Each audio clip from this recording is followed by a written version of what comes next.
shit is running the way I want to be running. Nope, that's my notes, not my intro. There's my intro. The audio runs like a person. And we got to 170 followers, so I'm super happy about that. Nice. Stream elements. Hooray! Favorite bot. That's good. And eventually, Rick won't even need to look for a job. that is my one day fucking hope. We will see how that goes. And then, is my audio just loud? Okay, that's just my phone. Cool. Cool. That went live there. Yay! Oh, what was that? Oh. Hey! Hi, Cross. Welcome to the stream.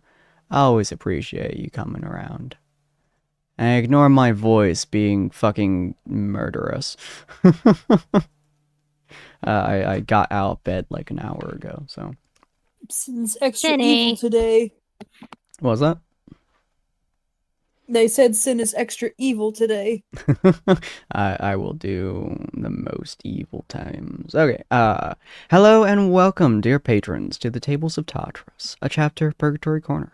Today, I'm your storyteller, Sinspeaks, and we're here with Ania, or Storyestry, Cyril, Galmar, Dakota, Rue, and Sapphire. Hi, guys. Hello. Go Hello. check out Story if you haven't already. Hello.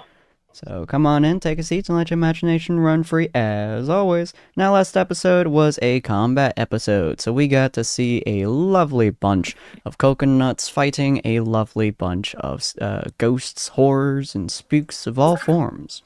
Because I want to bring in some spooky fun times from the Halloweeniness, because, you know, we're in October now. But we are moving away from the spook horror-tastic times and looking at the group coming back, well, home to the tavern that they're in. As they are walking into the tavern, everyone is dead exhausted at this point. Gelmar and Rue have both drunk themselves to a very happy occasion, and they are heading into sleepy time, while the rest of the group comes back, like, probably half an hour later, depending on a few factors, and then they also head to sleep, so everyone gets a long rest, which you guys have put in. And then before I forget, you guys also have... you guys can change your sheets if you guys wish to, from using the default 5e sheet to the tidy sheet. I do like the tidy sheet a little bit more because it just kind of works a little bit better for what I use it for.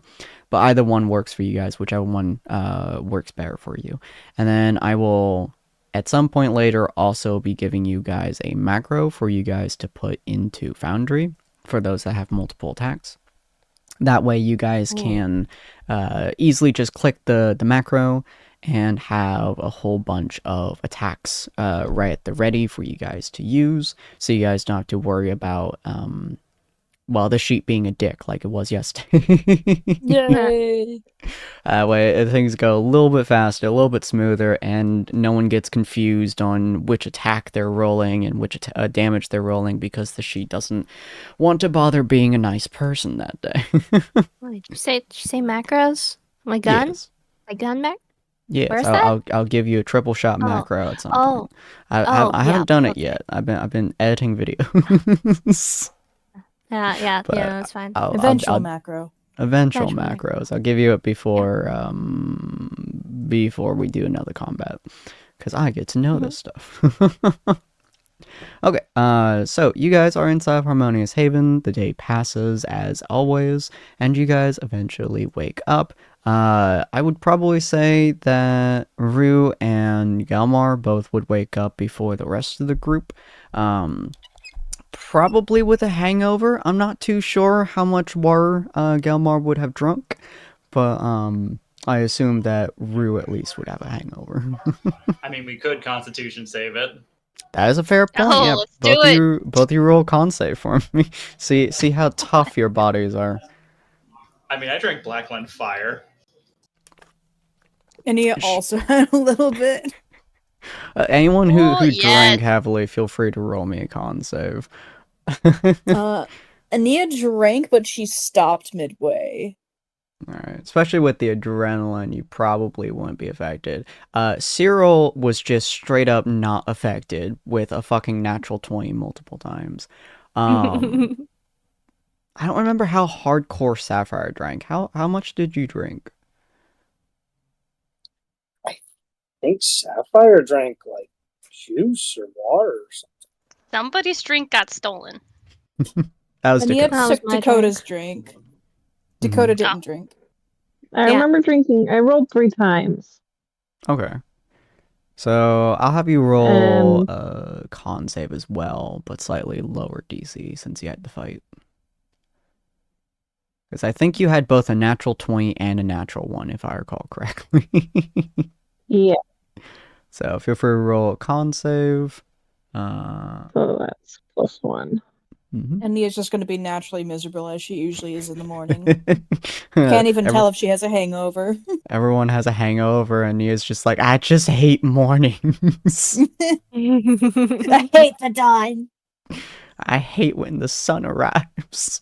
A 13, yeah. So you're doing fairly all right as well. The adrenaline from the night pretty much sobered you up, and then going to sleep. Not very pleasant morning, but not much more unpleasant than sleeping outside on rocks and stone. So beds help a lot. But anyway, so you all wake up. We're gonna go with Gelmor and Rue both wake up. Surprisingly, not dead inside, especially for Gelmar, considering just how heavily he drank. But yeah, it's a nice morning. The sun's out, no clouds in the sky. Probably like 9 a.m. or so. Everyone else is kind of sleeping, generally speaking, within their rooms and stuff. But you guys wake up, sun shines. However you guys have woken up is up to you. I'm actually going to be respectful this time, considering nobody else was in bed when I did it, or when I got there, so I'm actually just going to step out of the room before I get started on these carvings. Very Though fair. I will definitely go into the bar area and open a window before I get started on that, as usual. Very fair. So, yeah, Rue, you'd also wake up. Probably with Galmar leaving the room, you probably wake up. What was your morning routine kind of looking like? Usually, just kind of waking up, stretching it out after she's like out of the room and everything. Mhm. Probably wanting to do some light jog work around the village, All right. and then come back for breakfast. Very fair. Kinda- Very fair. Giving Gilmore the stink, like a look up and down, and then like with the squinty eyes. You're not as dead as I thought you were going to be.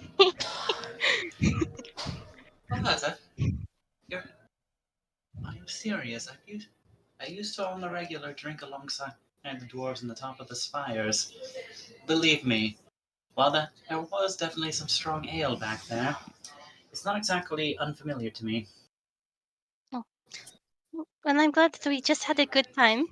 That's always the best. Indeed.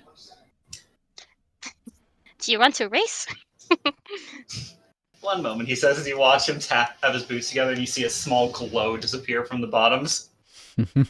Alright, he says, standing up. One moment while I cheat.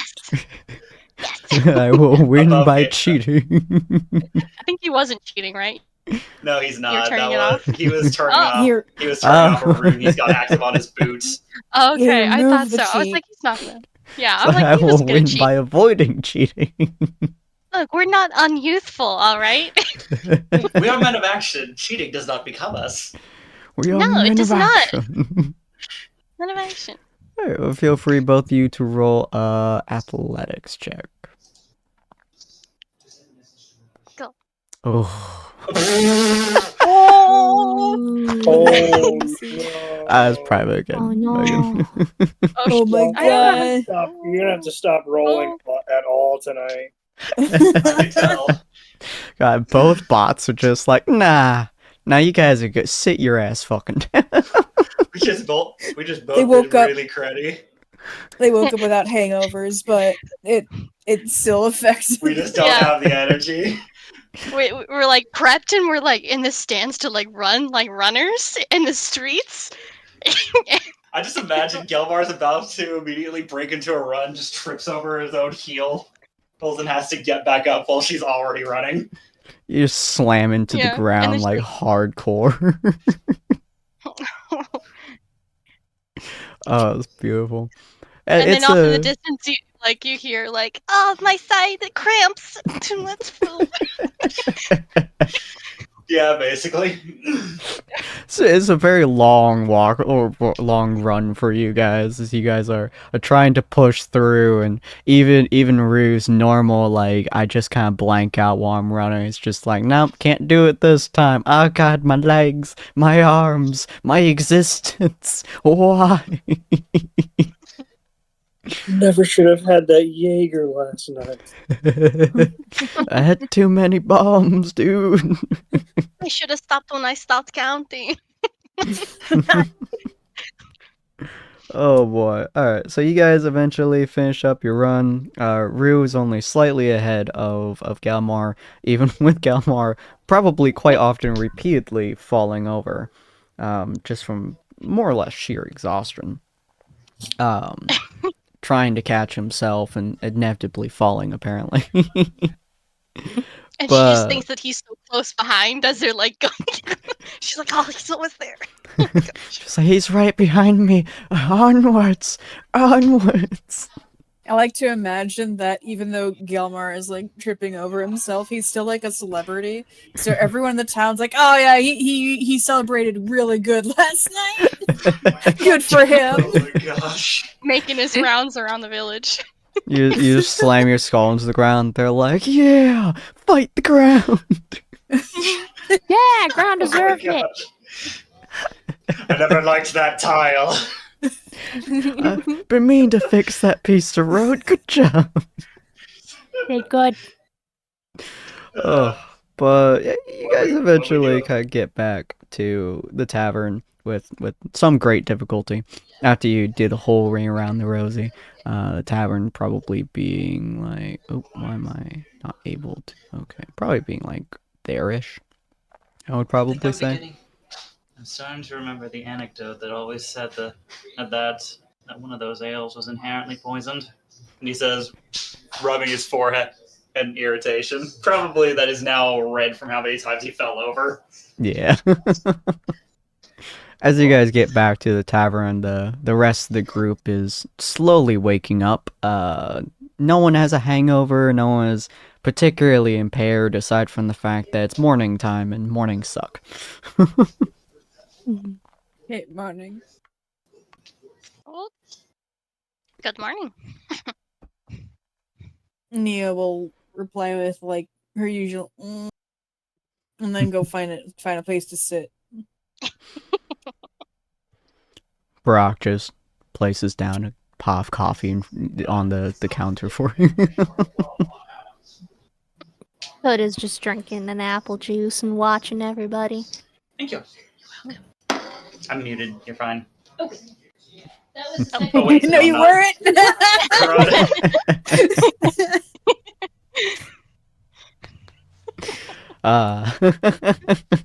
When Yeah, real so- life impacts the game. Yeah, Nia will be impaired for a bit. Pot coffee for you. Hooray. Cyril, what are you up to?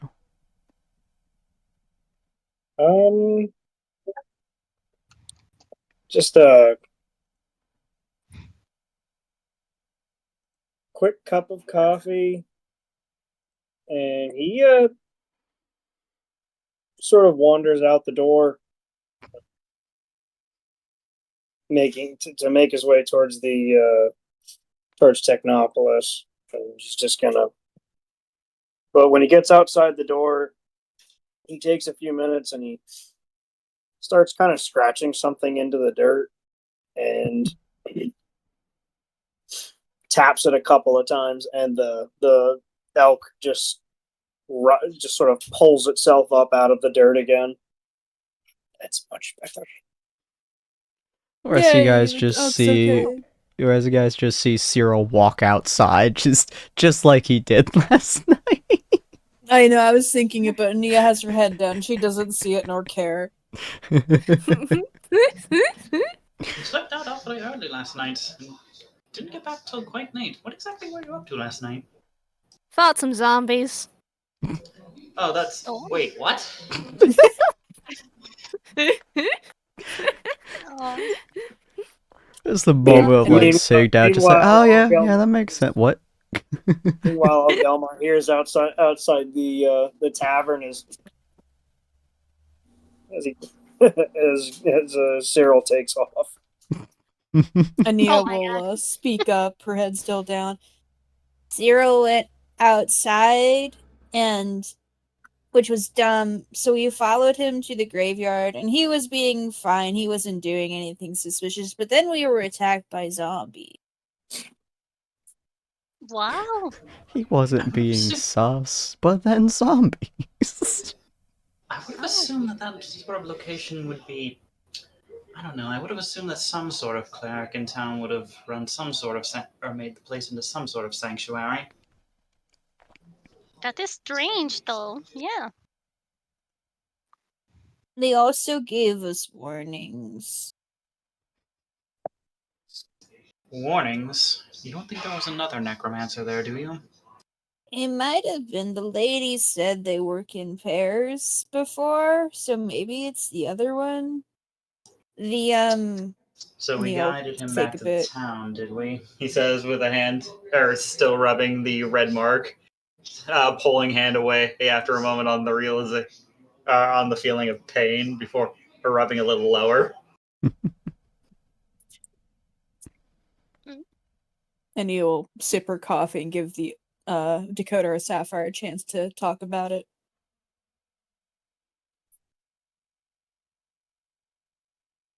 I shot a child. It's pretty weird. Oh my goodness. Did you, can I roll insight? Yeah. Just immediately snaps to her. I'm sorry, you what? What? just like the silence, and then Dakota just feeling awkward, so he feels like he has to fill in, and just kind of blurted that out. Yeah. This is why Ania never. Ania should never let them talk ever again. Oh man, like Rue just looks over just suddenly with like wide eyes, but like a really concerned kind of look at her. I'm like, what? No way. Did what? You're joking, right? So funny. Haha, funny. Sapphire, Ania do you won't want rescue him yet. Sapphire, do you want to add anything to this? 17 and 9 wisdom. Oh no, I think they covered everything. Why? I don't quite believe that you really shot a child. Well, I mean, it was a Something child tells me zombie. that's not quite right. It's It a was child killer, zombie. same as the others. Oh, It wasn't a real child, it was dead. Ania Oh, will you know- finally speak. And you go ahead, Rue. oh, I said, oh yeah, that's a good word to put after that one. It's a zombie. It was a spirit, actually. And Oh. Dakota did shoot them, and then I calmed them down because they were a spirit, so it didn't quote unquote kill them. And I laid them to rest properly. That's I good. think they were forced to fight us. And I think whoever was there was purposely ambushing us and then left us with a warning. Oh. Okay, and what was that warning? He says, looking he's increasingly just like, oh god, this is gonna be a long day. And Nia will like turn her head and like squint. She's trying really hard to remember, but she's still not awake yet.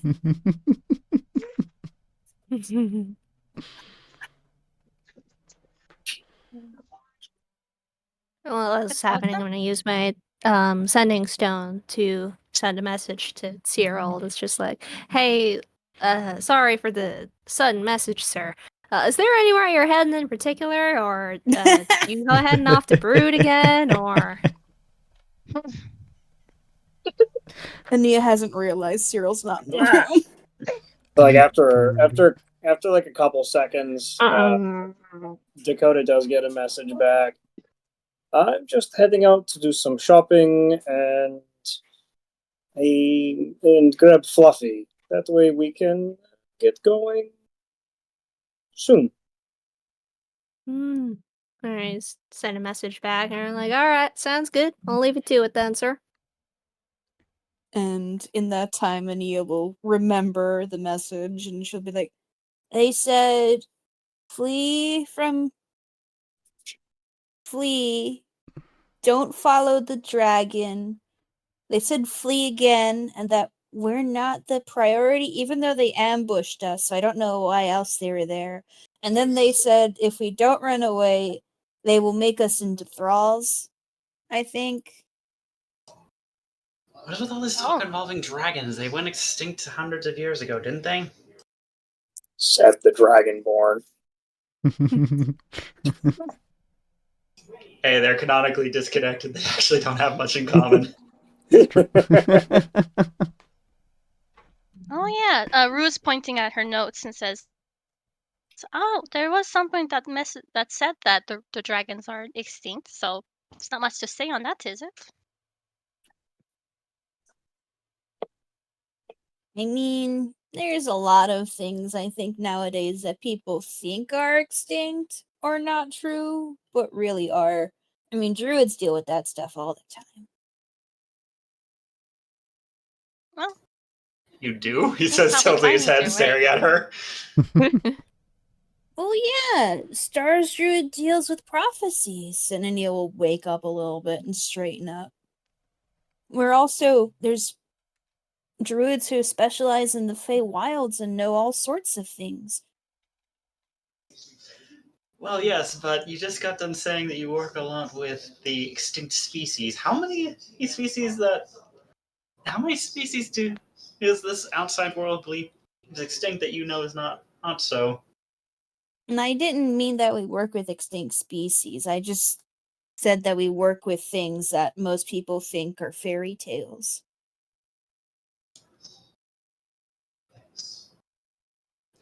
I don't think I'm ever going to understand how this works. Herxie says, placing placing his claw to his chin. That's okay. That's pretty much how druids like it to be anyway. They're very secretive. Oh. Still sounds like you met a bad guy, though. They said they were going to turn us into thralls if we don't do it. They will leave them alone. Yeah. They threatened to do that. Sounds like they need to be stopped. Need to be what? Yeah, it sounds like they need to be stopped. Well, I don't know where they went. Oh, that does remind me. And then he will perk up a little bit and look to Rue. If it is a person who had joined with that necromancer, maybe the guy that ran away is somewhere nearby, if he's with them.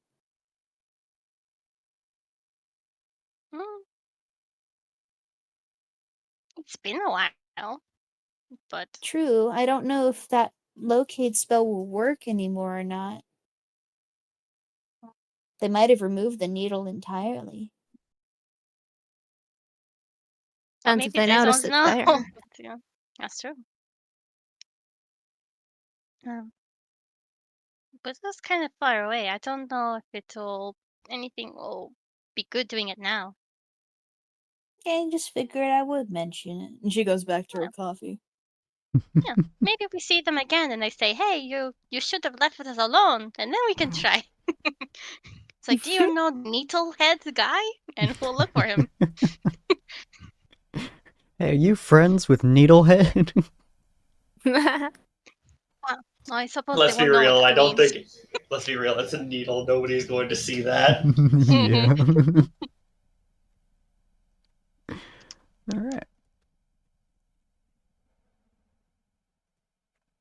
Well, where did Leader go? He's suddenly not here.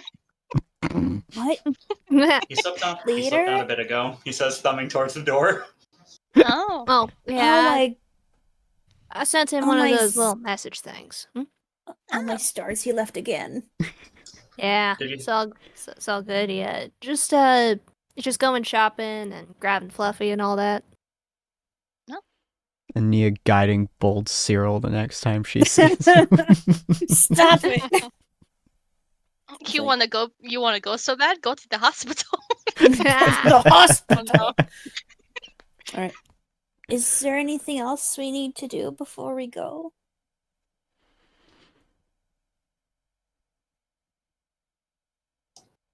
Yamar just like There's- looking to the handle of the great axe on his back. I think I'm covered at the moment. Okay, anyone else? Not that I know of. Into looks to Rue. It's. I was wondering if I noticed we're leaving out of the town.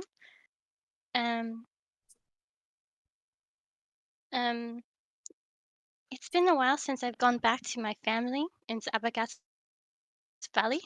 I was wondering if now would be a good time that we could bypass that as we go. Oh, is it to the west? I think so. Yes. Yes, it is.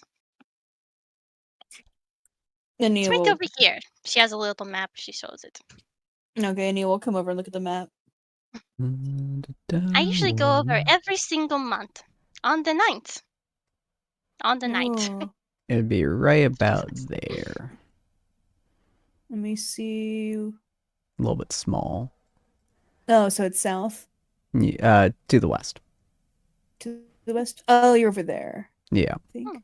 So near Sunflower Grove, but to the north of it. Okay. Usually oh every yeah, month. that looks like it's on the way.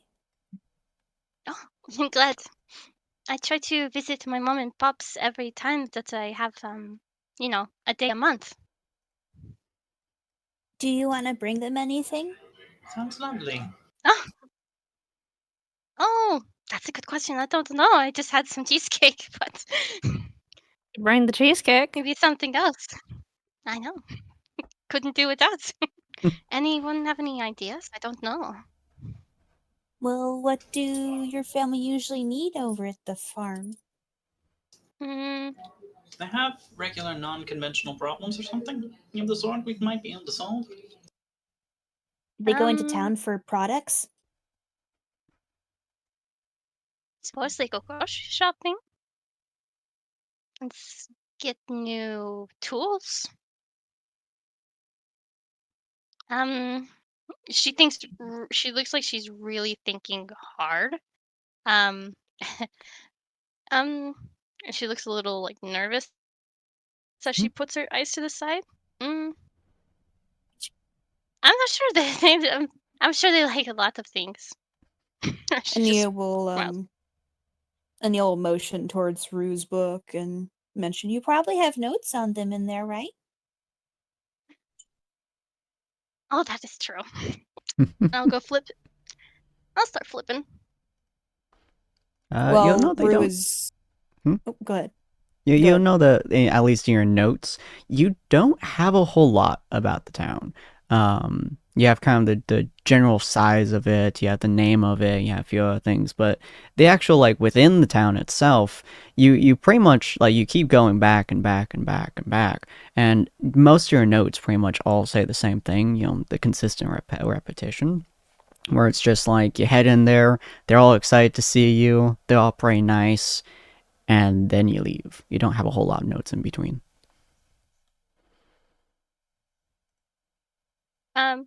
She kind of holds the note where it's not facing anybody, and is just kind of like smiling at it. And I'm not sure.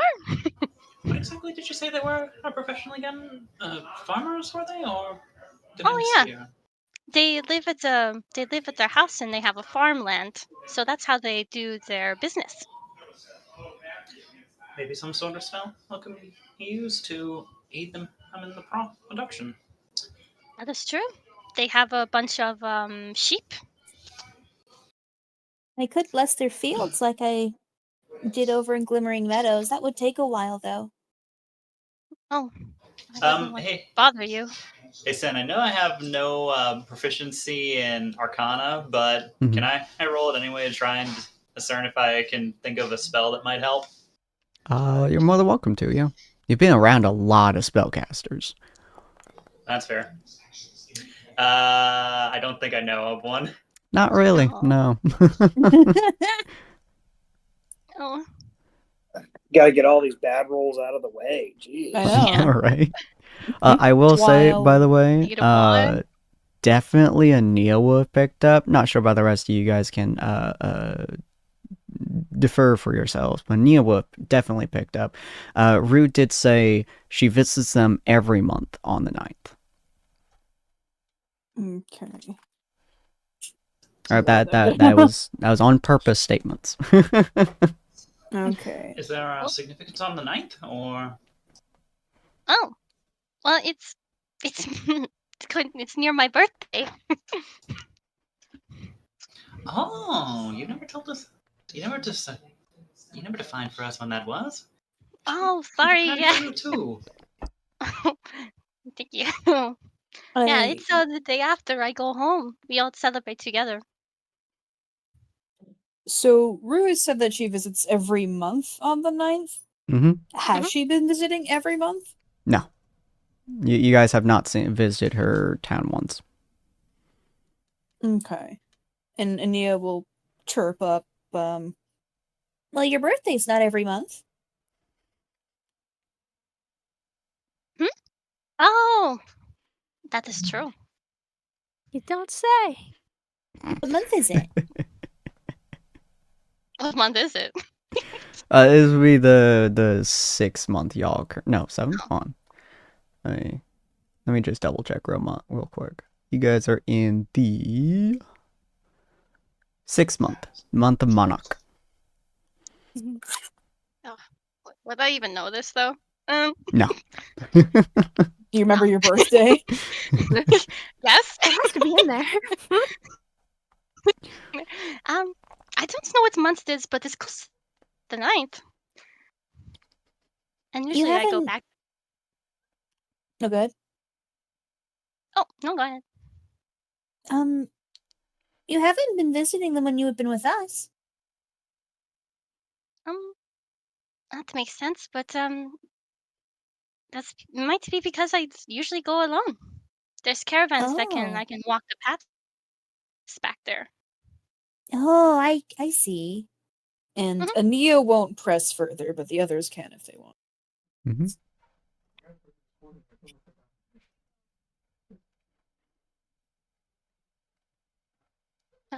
I'd all really appreciate it if we could just stop by. We don't have to stay for long at all. I know that we're doing a quest right now.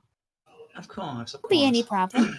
It still seems no problem. it still seems a common courtesy to at least stop in while we're in the area, though. Mm-hmm. I'm sorry, and thank you. I appreciate it. We need stopping points on the way anyway. And Ania will look to Sapphire. Is there anything you need to do before we get ready to go? Or want to do? You do still have your sword. You could go and buy the monosteel swords inside of Borant's shop if you want to, Sapphire. I think I'll stick with my swords right now. Okay. What about that magic shop? I'm interested in the magic shop. Yeah, the one where you that. The window. Mm-hmm. Oh, Yeah. Root, Gilmar, and Cyril haven't seen that yet, and it was very interesting. We could see if Cyril wants to go when Cyril comes back. Then we can go there and then get ready to go. That sounds good to me. Seems a reasonable opportunity. Yes. here.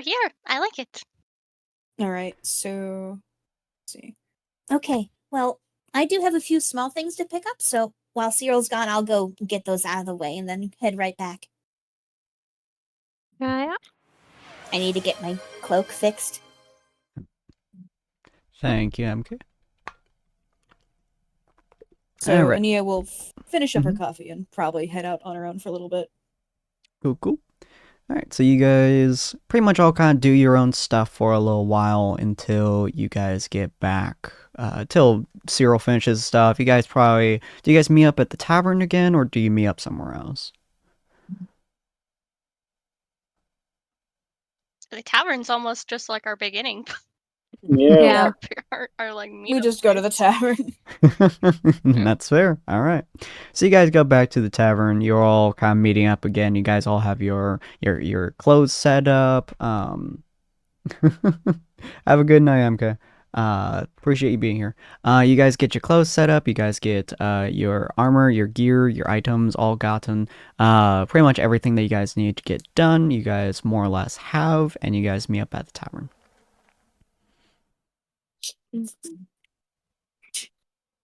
Cyril's all back. Yeah. So yeah, this is actually I think the first time that Gelmar and Rue are going to see the elk just standing there outside the tavern now. Oh, nice. It's quite a large Hello. creature. Is it saddled? It's just an elk. It's It- bareback. Actually, It's a yeah. bareback elk that Oh. looks like it's made of wood. Ania Oh. will go out and give a little respectful bow and be like, Thank you so much for protecting me last night. It nods softly to her. It's a very regal looking creature, too. I can't remember ever seeing you ride a beast of this style. Quite magnificent. They It looks super cute. thank you. He reminds me of. He reminds me of my first. Oh. Creatures like him used to wander around a lot more. Hmm. Oh. But anyways, so how is everyone feeling? Just like can see the huge red mark on Kelmar's forehead. Well enough. One I too many talked- of those. I talked to everyone about if they needed to get anything else done today before we get ready to head out. Do you have anything else you need to do? No, I made my shopping trip. I also have Fluffy with us so that we can make our way as soon as possible. Rue wants to stop by her family's farm, and it's to the west, so it should be easy on the way. And we were thinking of visiting that magic shop me, Dakota, and Sapphire found the other day before we go. Oh, I think that's a good idea to stop off partway through. Well, At least if it's to not a rest. bother. At least. Is Hmm? So we're going to go visit Rue's parents? Yeah. Is there a On the special way. occasion? Oh yeah. I visit every month just to see how Holy- they're doing. Kelmar's going to lean up and whisper to Hero. Her birthday's coming up. Cyril gasps. It's your birthday. Oh, almost. She smiles happily. Goodness gracious.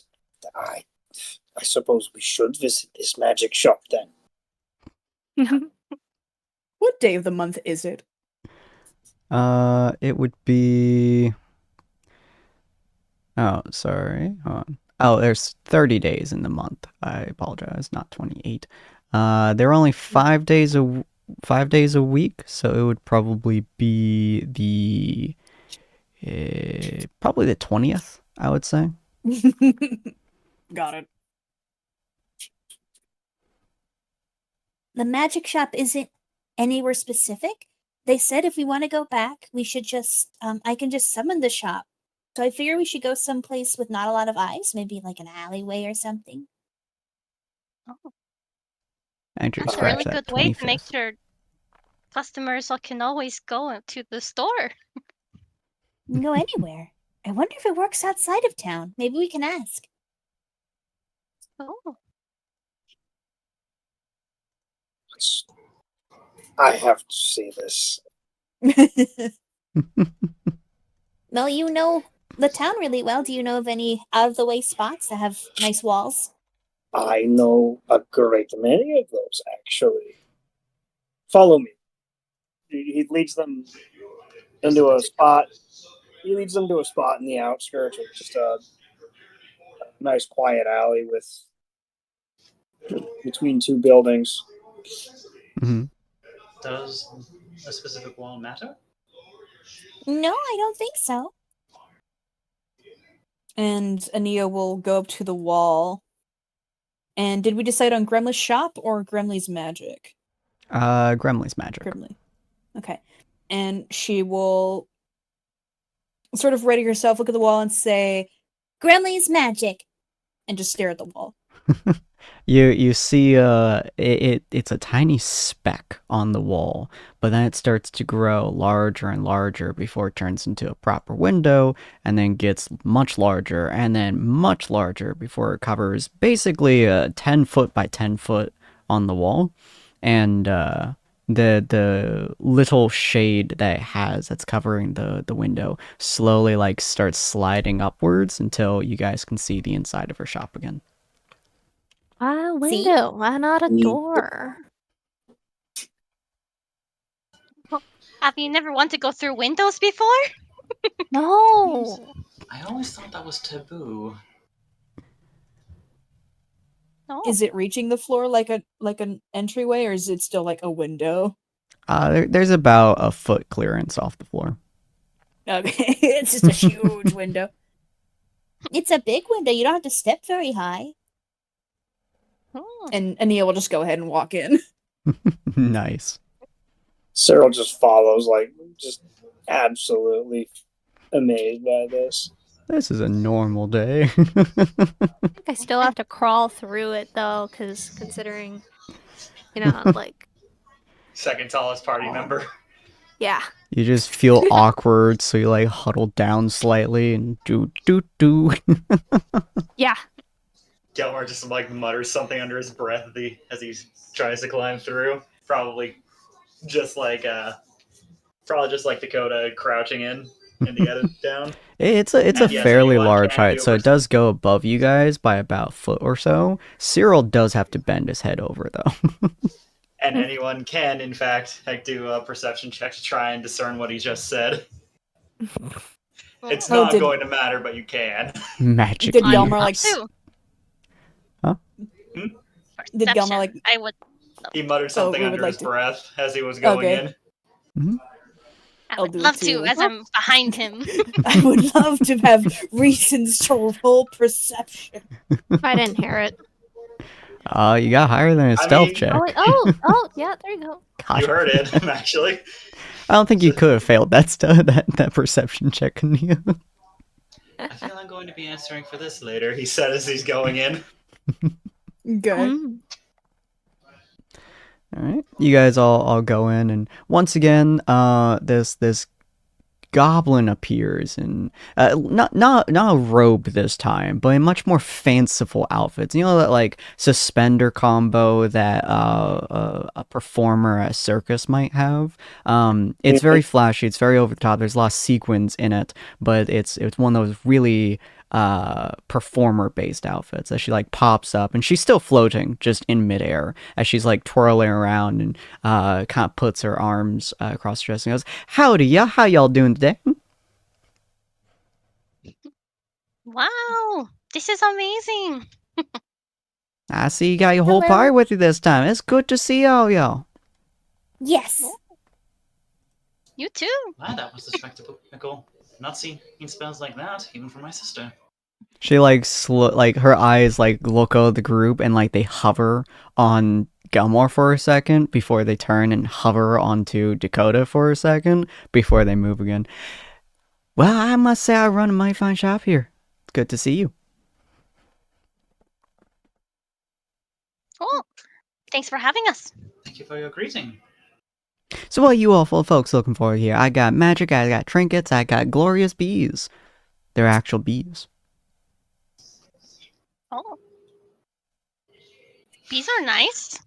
She like Farm could always puts smell her bees. hands together and then pulls them apart from each other, and you guys can see like it's almost like a containment thing between your hands, and it's just bees. It's just a lot of bees. You mean an apiary or? No, it's like a glass container almost between her hands. It's just a jar Oh, of gosh. bees. Yeah, it's just a jar she created, and it's just full of bees. But you guys can hear the buzzing. Sid, I know you're probably tired of hearing me make this joke, but what's this? A handsome D&D campaign without with a criminal underpopulation of bees? Bees. I got some bees. And she claps her hands and they disappear. I got some fruit. I got some fancy party magic. I got a black hole. Well, you don't need that. Oh. What's a black hole? Oh, it's a Would- thing would that I know what a tears black everything hole from is? existence. You would not know. Okay.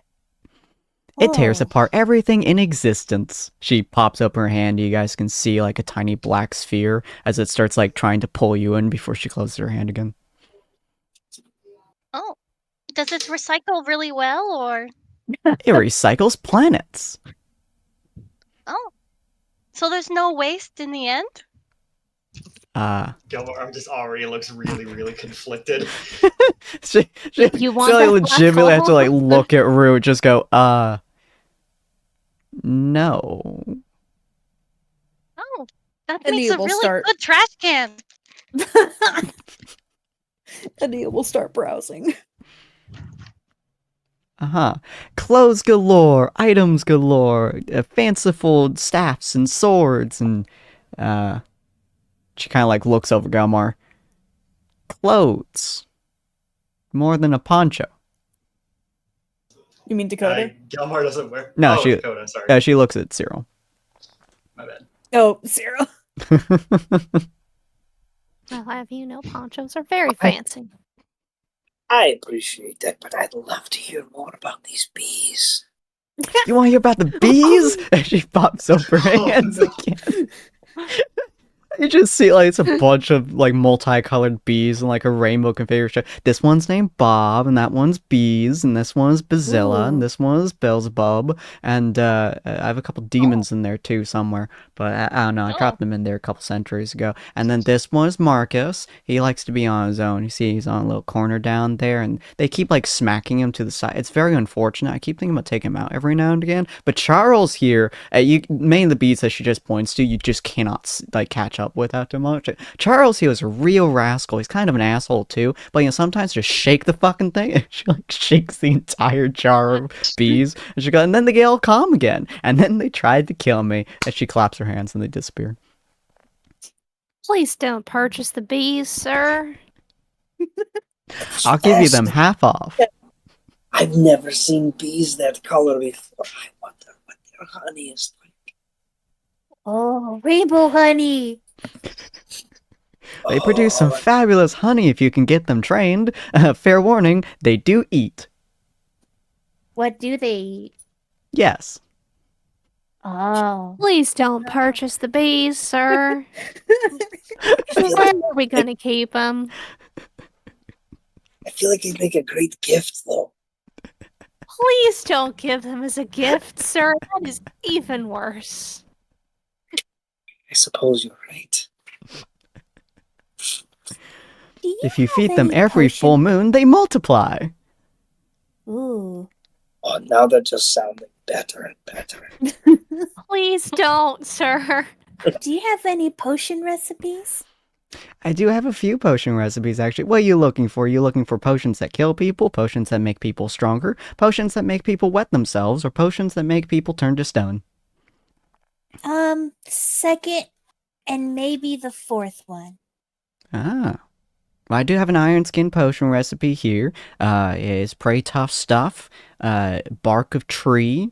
Ooh. Depends on the kind of bark that you're looking for, but, this one makes it bark up the right tree, if you know what I mean.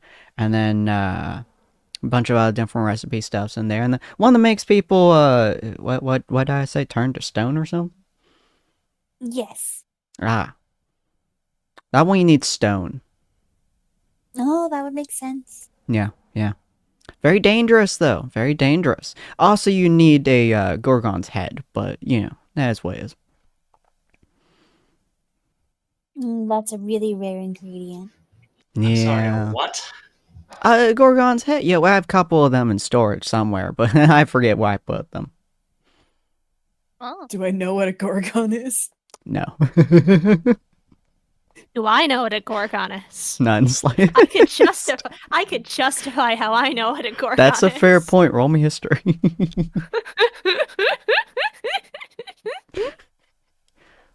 Ania just like, that's a rare ingredient. She does If I not get know this, what it I will tell a is. story. Okay, actually, hold on. Hear me out here. Okay, Huh? well, a 10 is not a very colorful play. I would have told a story whether it was like a low or a... Okay, give me your so best shot. in the Dakota Rider novels, specifically in the 5th one, Dakota Rider versus the Medusian legend itself. That was the title. Dakota ended up having to go into this temple in order to find the amethyst horn, which was basically this artifact which, in the wrong hands, could destroy the universe itself, but in the right hands can make a legendary feast for heroes. So Dakota wanted to save it, and as he was going through, because this was the Temple of Medusa, which wasn't mythologically accurate, regardless of which mythology the setting was, there were several enemies which were Gorgons. But for some reason, they resembled cockatrices more than anything else, but like they still had snake hair, which was just really weird, actually. But it was really cool. Yeah. Wow. So that's what Dakota thinks a Gorgon is. I like that Dakota can roll any history check just because it might be in the book. Best knowledge. So. That's exactly how artist and writer knowledge works. We know so much random stuff. I saw this in a book once. Who knows if it's fucking true, but I know the term. It's the perfect backstory. do you say anything about it, Dakota? Oh, I know what a Gorgon is. It was I fought one a long while ago. Insight check. Hardcore insight versus deception versus plus. Got it. Yalmar's just going to Darn it. auto-fail all that one because he's genuinely curious. Really? What are they? Are they particularly dangerous? Do a bluff check, Dakota. Deception check. Deception check, yeah. Yeah. I think I'll insight check that myself. Oh yeah. They're really This is where Dakota shines in his Wow. lives. Wow. I believe him. I believe him without question. Oh yeah. Well, Well, after you know how... after what I saw last night, I do believe it. Yeah. Well, it's I used to wander before I joined this party. Like a good while. I wandered all over the place, You see, I went into this temple at one point, and it was guarded by all of these Gorgons. They have this weird snake hair and stuff, and when they look at you, you turn to stone. It's pretty crazy, Oh my goodness! She's like writing it down in her journal. That is crazy. Sounds That must have dreadful. been so Mhm. difficult. Mm-hmm. You could see Grimly just like looking at you with a slightly confused face, and she's just like, I like how you think. Yes, that. Yeah, that. Yeah, that. Get one of their snake little head things, and then just like bleed it into a potion. You got yourself a stone potion. Oh, okay. Where's the iron skin recipe? Oh, she like flicks her hand and just pulls out a scroll. Got right here, Missy. And Ania will accept it if it's offered, but we'll ask, How much is it? You said your prices are different here, right? Yes, I don't do normal conventional prices. No, sir, no way, no how, no big bop. I can make gold. And she just like pops out her left hand, and you guys just see a mountain of gold floating, like at least 300 gold pieces just floating in front of her. I could just make it willy-nilly if I really want to, but I don't really have to because I don't really care. So if you ever want something from me, dear, you have to make me an offer. An offer. Hmm? Nia will think on it, but she'll sort of back off to think so the others can step in and look at stuff. Bunny, welcome to the stream. Yeah, she guy like looks at everyone else. She's like, anyone else want to make an offer? We're going once, we're going twice, we're going 3 times, we're going 4 times, maybe 5 times. We'll even get to 6 times if you're lucky.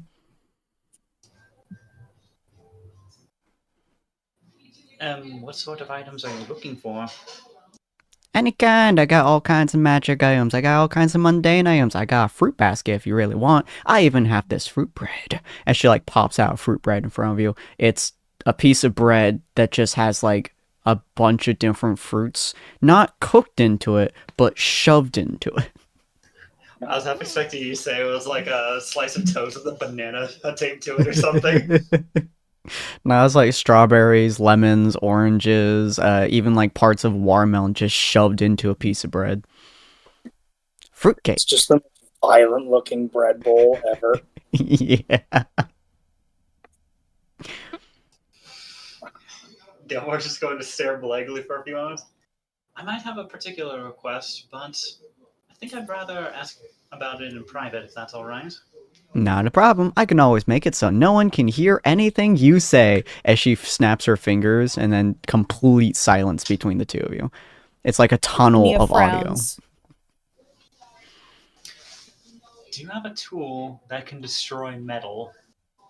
Ooh, fancy. I mean, if you want a tool that can destroy metal, do you want to explode it? Do you want to disintegrate it? Do you want to meld it with something else? Or do you want to, like, flash freeze it and then boil it?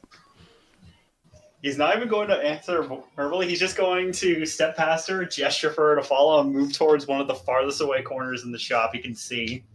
She just kind of like leans on her back and like slowly floats backwards with a smug look on her face. I will ask, Ania knows how to read lips. Mm-hmm. You definitely Was would have she been able to able- read her statement there. Okay. Would she been able to read the first thing Gelmar said? I know Gelmar's walking away now. You would not have. Okay. But you would have been able to Got see it. her response, and she's just floating backwards, super smug. Got it. Do. The well, let me. I mean, theoretically, you guys could try and follow if you are that interested. There we go. Ania's This is not her gonna face. follow, but she will. Oh, you got. Yeah. Let me see. Yeah, checks. Oh. Arms crossed, she's slowly flowing backwards towards Galmar.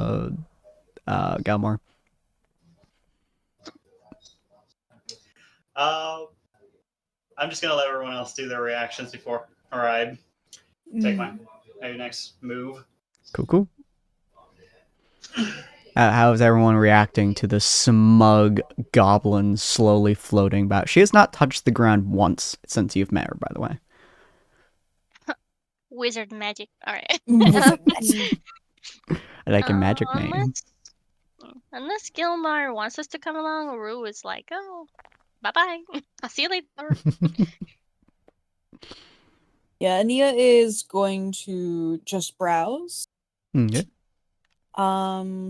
Is it able to make a perception or investigation or anything check to see if I can find anything noteworthy? I mean, it's all noteworthy, I'm sure. If there's anything in particular that you're looking for, then probably a low DC perception check. But there's Okay. most of the stuff in here is mostly trying to figure out what you are looking for, and then trying to Mhm. find it in this massive pile of crap. Okay. So Ania's just walking around for a bit then. Mm-hmm. Yeah. Cyril and Dakota and Sapphire. I think right now I Cyril's have. fascinated by everything that's in here. He's window shopping hard. Fair. Sapphire. I was going to say the same thing. Fair. Essentially. I think Dakota is mostly gonna be like looking around to make sure that I don't know any of these items don't try to bite anyone. So like he's kind of looking to see if there's anything actually valuable here, but mostly he's just like concerned about this whole place Very because fair. it's So getting dangerous. as Dakota. I did have a Sorry. question. Yeah. Rue was told about a rare metal. Oh yeah. Yeah. Oh, Is that Is that something too? she's wanting to try and check and see if they have here? You're Oh, that's welcome to. I would smart say, play. yeah, roll yeah. a perception check. As you're wading through the area, trying to find like sigils or signs that point you in directions of where things are typically lumped together. We'll see if What's you're my Are there- perception? Are there any books? there would be a section for Sure. books, yeah. Are you Ania's... gonna? Who knows? Ania wanders to the book section. She's gonna look up there while Sapphire looks around. What'd you say, Dakota? Sorry, I'm just wondering. Your plan here isn't to look for Dakota Ryder novels, is it? Who knows? Dakota's gonna follow Ania to make sure that she doesn't find the Dakota Ryder section. I mean, he already knows that she knows. Like, she has the first edition of the Dakota Ryder novel on her, which, like, he's always glancing over to make sure she hasn't dropped it or anything. But like he sees her going towards the book section, and he's just like, "Oh no, there could be something there," and then the other teammates will see it, and then like I'll explode or something.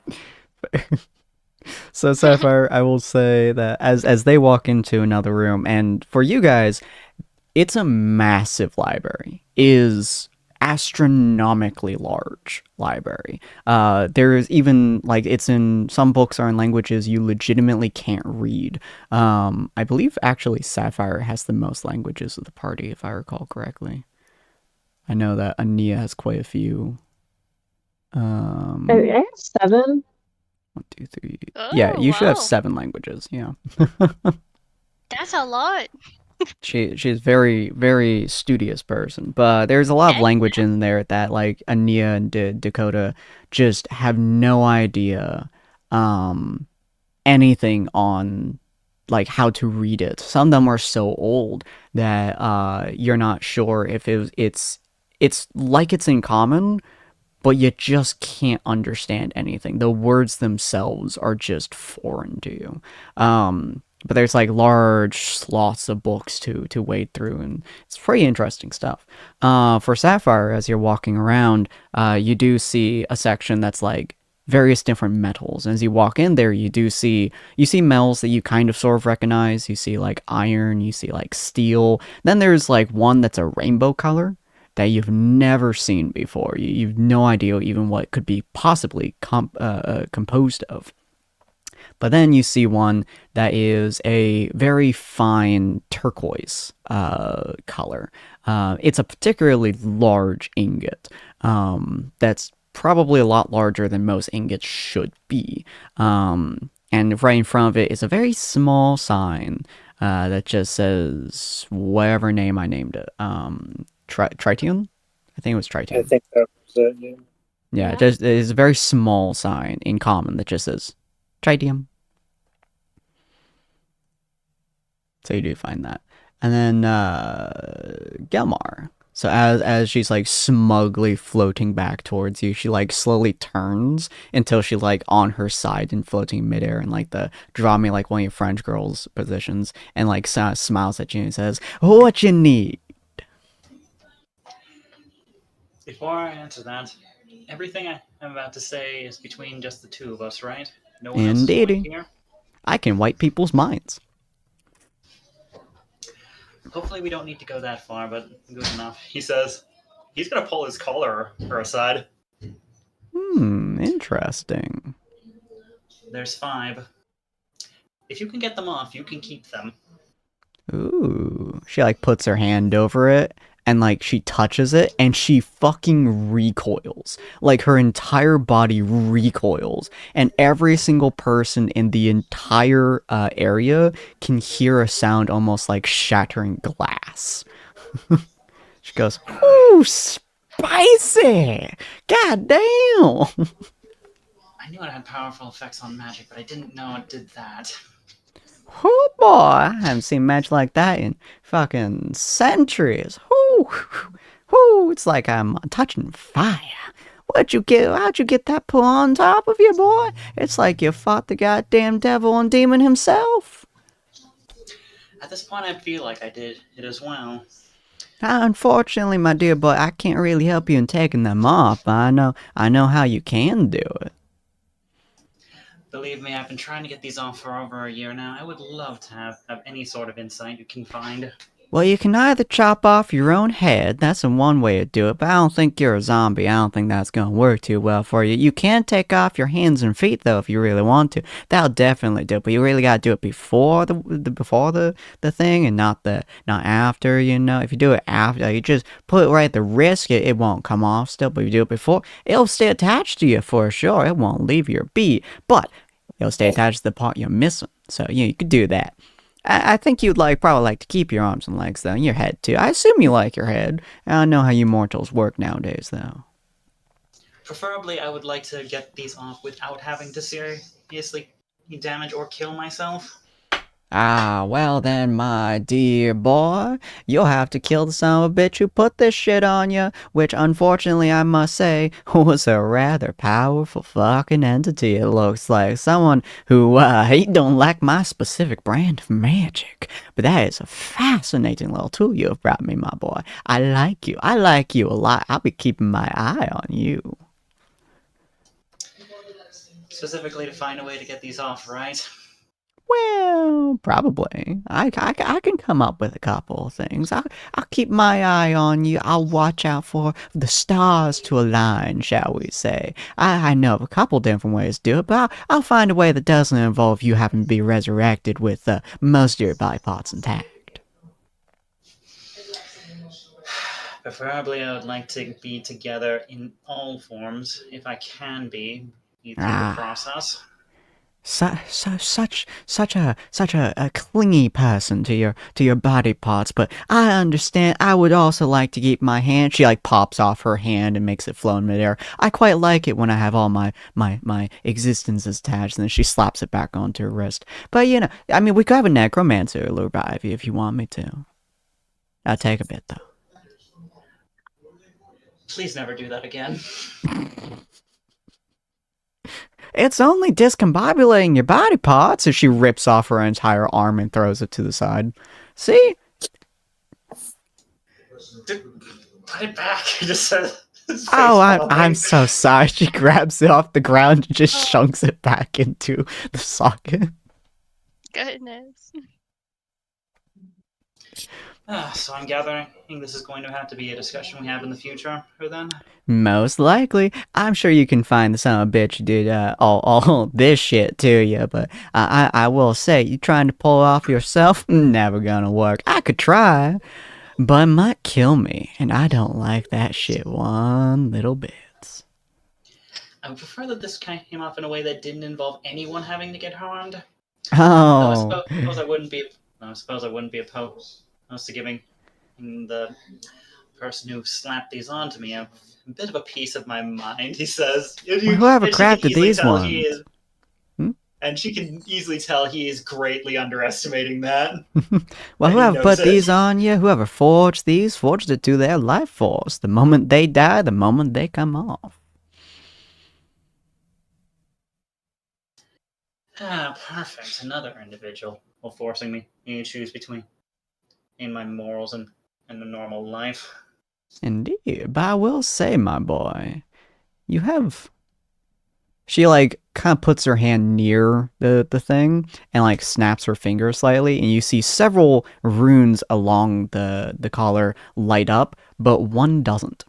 She says, "Ooh la la, you fucked up this collar a little bit, boy. This is supposed to not only be a restraint collar, but it's also a control collar. But that is not working. Fancy." Are you telling me the person who slapped this on me was trying to bring me under their immediate control? Oh, absolutely. And with your power. I take it back. I'm gutting that man. Well, if you kill him, he won't be able to control you. But whoever is also under these restraints, well, let's just say they probably aren't as fortunate as you are, my boy. Are you telling me that killing off this person is going to kill off all of his other enthralled minions? Oh no, he'll free them. He'll free them all right and dandy. You'll just have to get through them to get to him, it looks like. Thralls don't usually let their master die so easily. At this point, I would gladly fight God for the sake of taking off that man's head. Well, if he has God restrained, you may have to.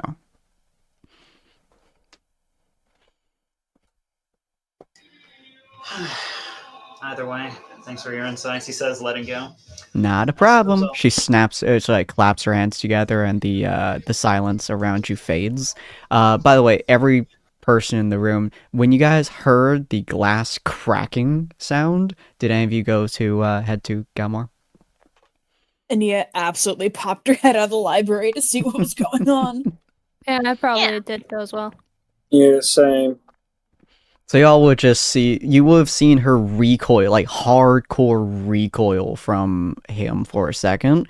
Complete silence. Ania, you would have probably caught about half of the things that Galmar said. Mostly something along the lines of, I won't kill the person. I will gut the man. Man, like, what was it? You said gut man? What was that, Galmar? If I find the man who put these on me, I will personally gut them. Yeah, you saw that one for sure. And the rest you just see like them talking a little bit, and then her hands clapping, and then she's like, "Alrighty, well, our little discussion was a-okay, fine and dandy, and I got some more bees." And she pulls out an even bigger jar of bees. Oh my god. Did any of us browse your see other his? codes? He says, turning around and going back to the shelves.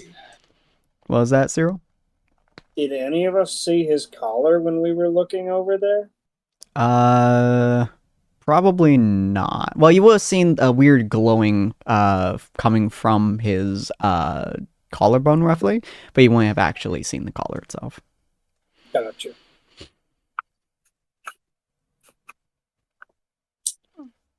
Anyone want some bees? Ania will retreat back to library. These actually sound like they'd be quite important for farmers. They can be. I have a big jar of bees. She like claps and a smaller one pops out. I have a small jar of bees, and she claps again, and a gigantic person-sized jar pops out. And I have a big jar of bees. Wow. Ania will shout from the library, "Do not get your parents' bees!" Oh. Oh. They look quite nice, but never mind. Aww. Jeremy was so excited. She claps her hands again. He eats. and she just starts floating. What did they eat and that they don't eat? I like the way you think. Mhm. While I'm wandering around, Mm. sort of just taking everything in, Mm-hmm. I think eventually, I think I wander over to where like Ania and Dakota are in the library. Mm-hmm. I Based start on looking at the shelves more intensely. based on my based on my age, do I recognize the writing? You do recognize a few of the writings. Yeah, they're old transcripts. You recognize that like the Elven transcript barely has changed. You do find some Elven stuff that you recognize the differences between them. You can't read it, but you do recognize the difference between like some of this is old Elvish, so like 7 generations ago of Elvish, some old shit. But in terms of common, like you probably recognize some from when you were a kid, and then there are some in there that even you don't recognize.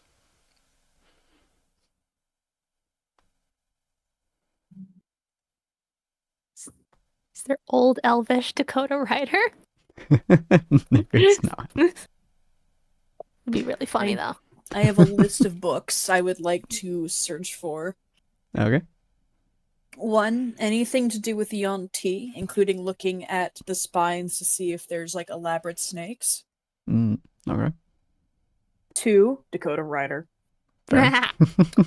3, I would like to look for anything about the Order of the Briar. Interesting. Okay. Ooh. Roll me 3 perception checks. The first one was the Yonti. That one is going to have a little bit higher DC, so you don't find too much about the Yonti. You do find a few Okay. books about mostly the Yonti's cultural practices.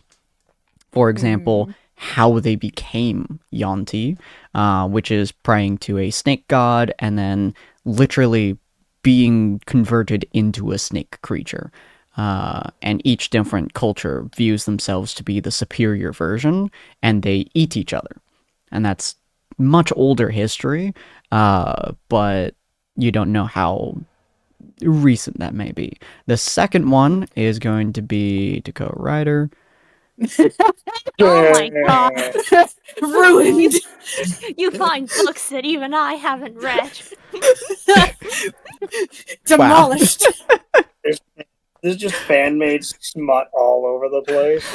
Jesus Christ. You're walking through, you find the books about the Auntie, and you scooch down probably a few shelves or so, and you see what looks to be like more recent books, and you legitimately see like an 11 book pattern that's just Dakota Rider. Just 11 straight books. Dakota, you've read all but the 11th. I'll I look at the books. I turn to Nia very slowly. Grab the Nia's book. just smiling. What? I grab the book. Oh, And the Wait, all third, 11 are... Where's Cyril from where we are? he's probably like maybe 10 shelves down. Oh my fucking god! No. I love investigating my party members. She sees the gaps between reality. As a matter of fact, she's pretty sure she can see hell over there. What the fuck? The fucking Yanti don't matter to you whatsoever, but your party members? Fuck yeah. She's Wow. absolutely astounding. Jesus H Christ. What the fuck? Let me look at your languages real quick. Alright, cool. You do have Sylvan. Nice. So, you're looking through these, and you The co-writer books really catch your eye. Just immediately, just the spines look nice, the designs are amazing. You pull out the fifth book, and yeah, that is in fact a Gorgon, just right in the middle of the book, trying to get to a weird relic. Exactly what Dakota said. Put it right back. I no longer believe what Dakota said. Just instant. I see. Thunk. And you start moving along the stuff, and that's the kind of recent section. But something catches your eye. Couple shelves further down, something catches your eye, and Cyril, you would see her kind of like moving down the shelves, but as you're kind of looking at her moving down shelves, the thing that catches your eye, Ania, is this book cover has the same briars that Cyril's smite uses. Has the same weird patterns of thorns and brush. And as you pull the book out, you do see History of the Briar is the title of the book. And I don't think you've ever seen Cyril's sigil before, have you? If Cyril doesn't have it in any obvious place, I don't think so. Has it ever been shown, Cyril? Not in full, no. Okay. Maybe just like some glimpses here and there when the poncho moves. Okay, so you probably would have seen like bits and pieces of it. So those bits and pieces you do recognize on this book. Is a full sigil on the cover of the book. Okay.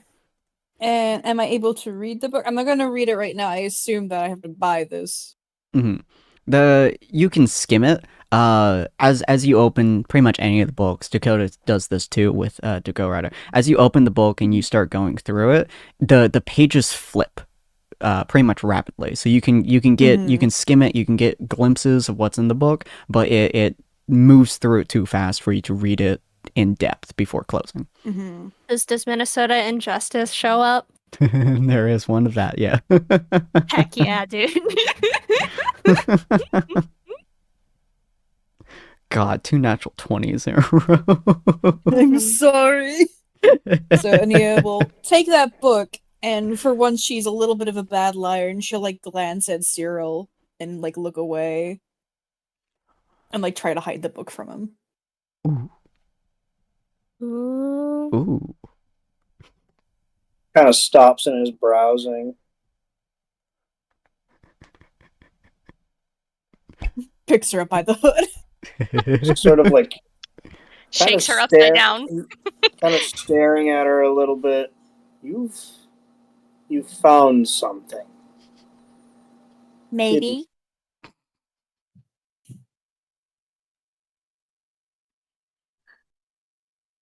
Maybe.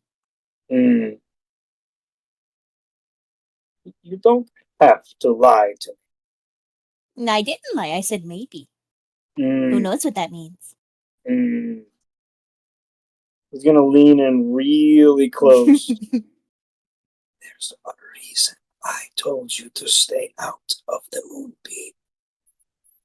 Ania leans back and whispers without batting an eye. It's like, I am aware. I also have Moonbeam, which is why I need more ammunition against you.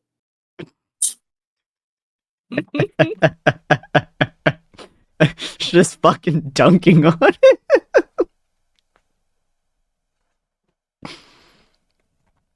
I'm confused. Ammunition? I guess I wouldn't. No, the bows can count. Like, and she'll continue saying, like, Well, if you know things about me, then I need to know more things about you so I am safe.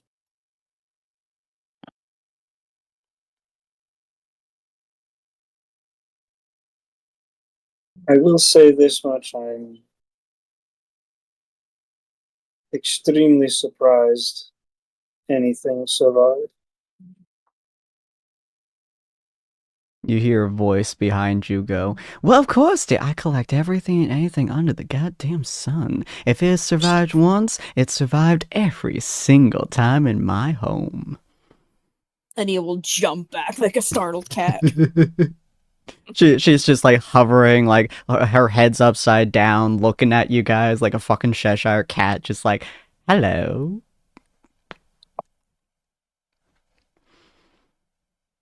I'm considering buying this. I have to think of Ooh. appropriate payment.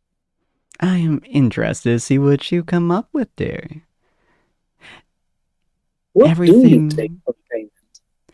wherever you wish to offer. I've sometimes taken a person's soul, or a single twig. Some people have given me a twig because it was important to their soul and livelihood.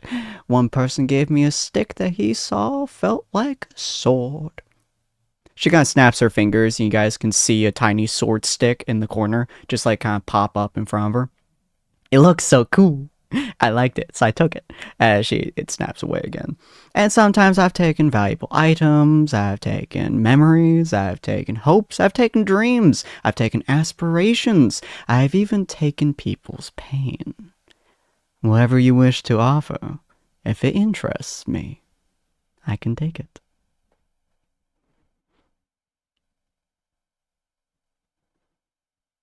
I will think about it. And Ania will walk away to browse with her book. Excuse me. Yeah, she like turns Yeah, her entire body until like she's laying forwards in the air, staring at you. I'd like to kind of look around to see if anyone's looking. Kind of pop out the Dakota Rider book from under my poncho there. I'd like to buy this. What you wish to offer me, young lad? Kind of depends on what you think it's worth, but That's not what I think don't- it's worth. It's what you think it's worth. Hey, oh, sorry. What are Well, you I don't- willing to offer? well, I don't got much material-wise, but I'll offer you a favor. A Something- favor? Ooh la la la la! I like favors. Nothing that's gonna hurt nobody. And like She starts nothing's gonna hurt floating no- around you, like Yeah, nothing swimming that's gonna around your hurt. head. Yeah, nothing that's gonna hurt anybody physically, emotionally, or mentally, in short term or long term. Well, that's kind of boring. That's just a little bit boring, lad. How about I don't hurt anyone you care about? Hmm? All right.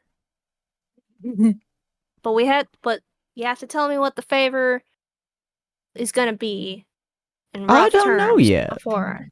Oh, darn it! We can just shake on. I won't make you hurt anyone that you care about in any way, shape, or form. Not a single hair on their little heads will be injured in any way, shape, or form. And if that does happen where you must hurt a friend of yours, I will give you something from my library free of charge, no matter what it may be, even if you wish for something that can obliterate the entire planet. Though I may kill you if you do that. He blinks blankly with all of his 10 brain cells. While this conversation is going, Mm. a bunch of red flags are going off. And I'm gonna turn on Divine Sense. Okay. Mind me It tells exactly me what if that they're does. a celestial, fiend, or undead. I believe celestial also counts. Ooh, hold on. I have to think about this. Ah, Out of game and collective from all y'all, do eldritch deities count as gods? Technically, yes, I would say. Isn't there a thing about like outer plane stuff? That's a good point. Yes. Oh, yeah, okay. So, you would not be seeing celestial or demonic or undead from her. Although, as you look at her, your vision, like your divine sight or whatever does short circuit. Hey, She is definitely not mortal.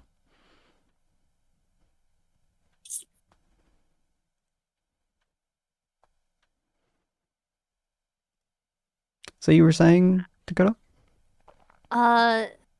So okay, so everybody else is probably watching, but they didn't see my book. uh, Dakota's kind of like gonna glance at the two, like, overtly responsible people who would be trusted not to make horrible deals that would backfire with them. He's gonna glance over at Nia and Cyril. Mm-hmm. Adia's already left. You're left with Cyril. Oh, right. Okay, so he's gonna glance at Cyril. Swim, swim, swim. Just keep swimming. She's literally singing "Just Keep Swimming" around your head. I think you owe enough favors. But I really want this book. She like turns her head to Cyril in quite possibly the most disturbing way you've ever seen. Because as she's swimming around Dakota, she keeps line of sight with Cyril. She keeps her eyes locked on him, so her head doesn't move the way it should. And she goes, "Well, how would you like to change the terms?" How badly do you need that book? I need this book a lot, sir. It's a personal thing.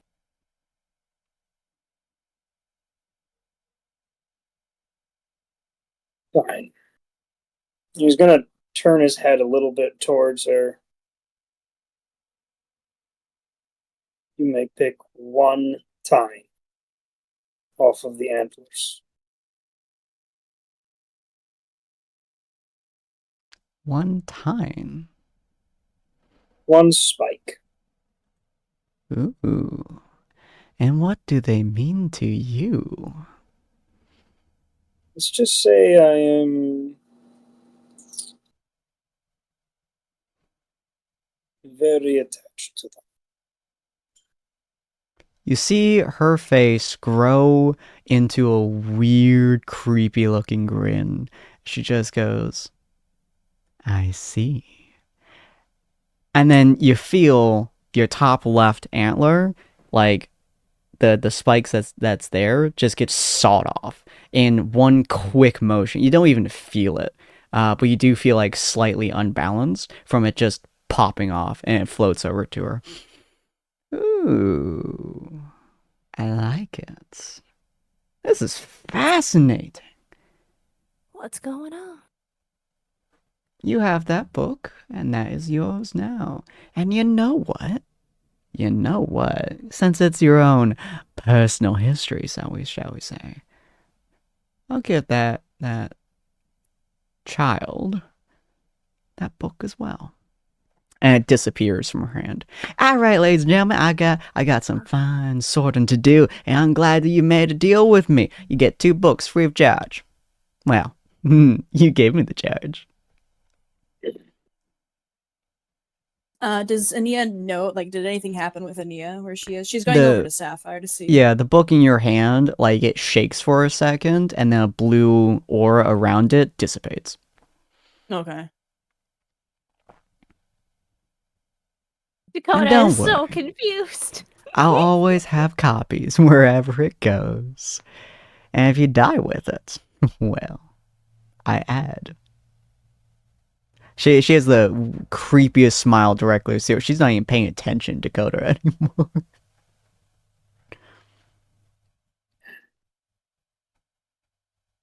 What do you mean, child? What do you mean, time? What do you mean, Spike? He's She like so unsure. bends over backwards to look at Dakota and claps her hands together and pulls out a giant jar of bees. Don't you worry, I got some bees. There's Mickey J here, there's Sunny D here, and Jimmy Jones here. There you go. She hands you the jar of bees. You can't keep it, but you can look at it.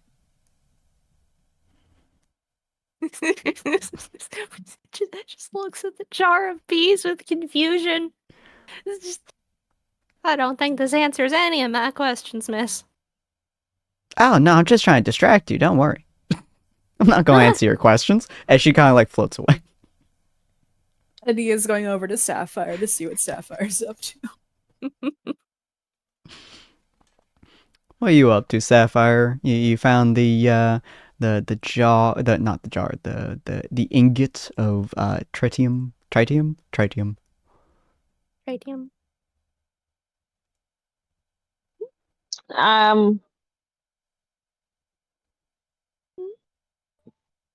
What are you looking at?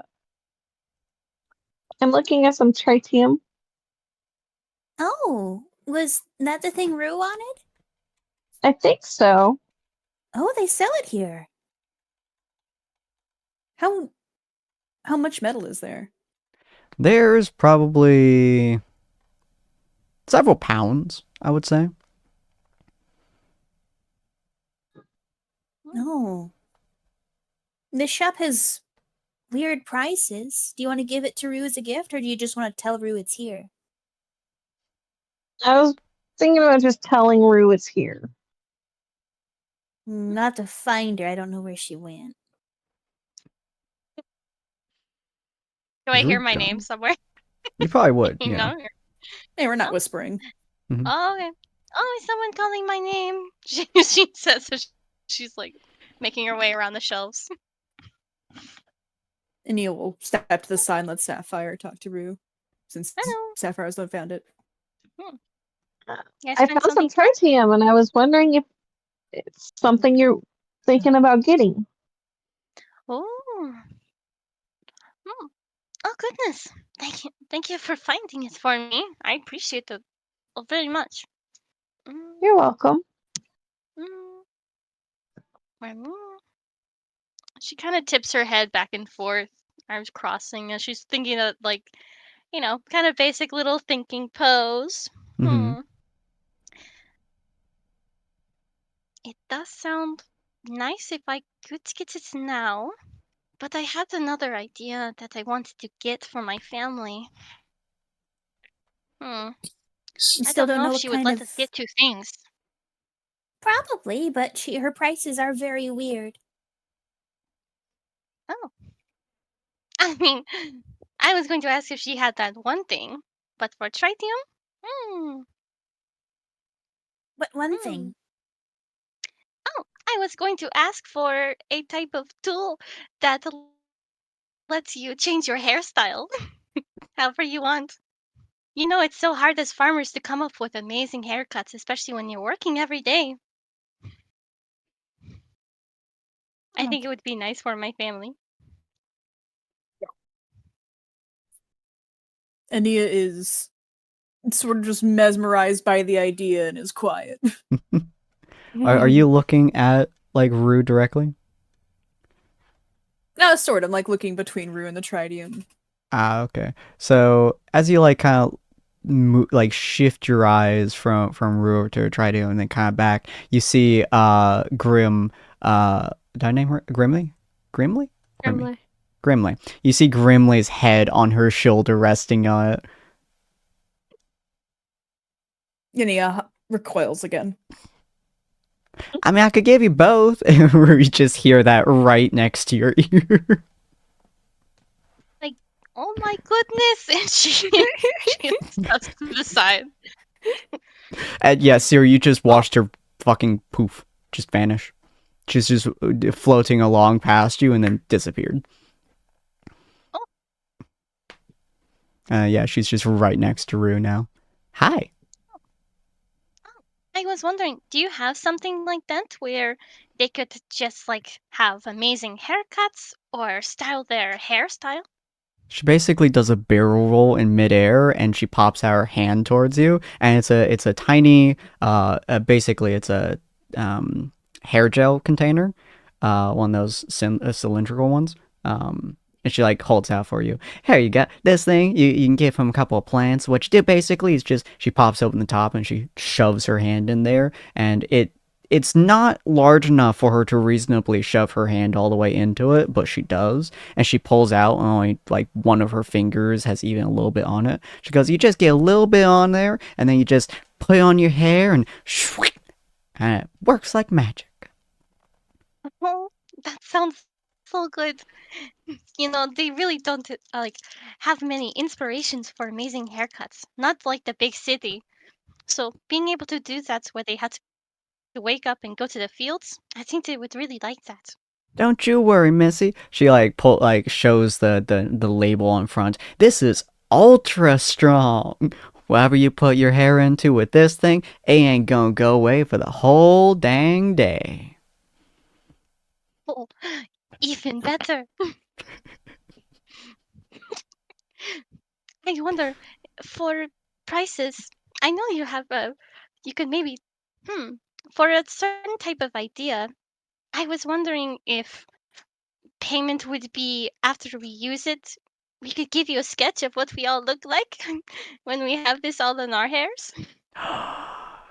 You could totally do that. I will fully accept a sketch of all y'all folks with all this inside of your hair 100%. I like that thought. That's cute. I like you. Oh, I love that idea. Kept in memory for the day we use this special stuff. I'll keep it with my other memories. She holds out her hand, but nothing appears there. Amazing. She doesn't know. Yeah. Other memories of which I have. Which She's like, and for the other one? And you see, like, her, Nia can certainly tell her entire demeanor changes as she says the other one. just to think again. I'm like, has her arms crossed.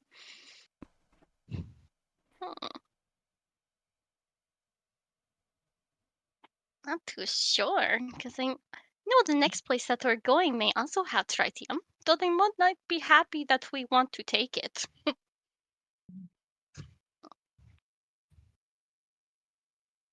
Convenience versus desperation and preservation.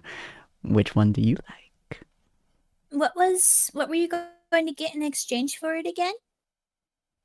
So I take back the tritium to the blacksmith, and he says that he can make me not plate. Is it? It Yeah, was it's full plate plate. armor.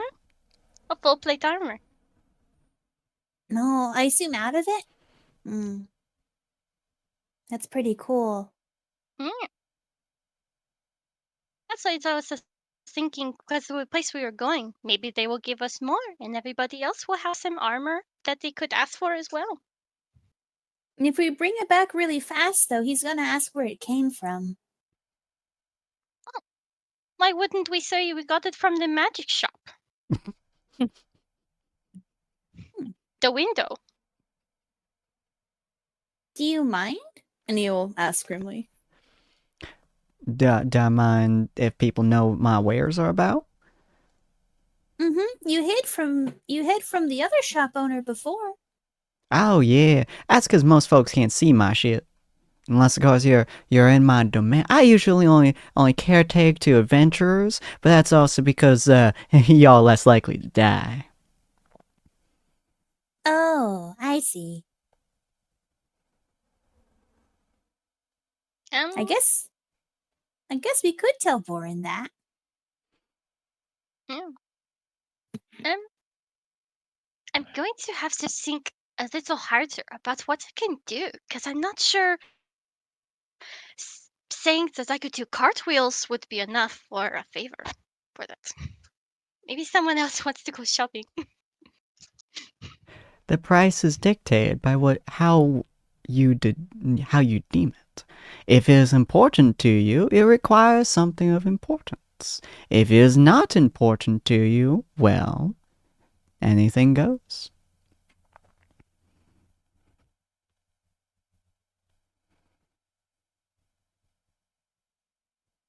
And he will I check on squint. Sapphire. Yep. Slow eye turn.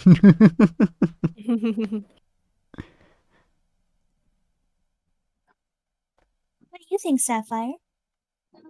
Yeah.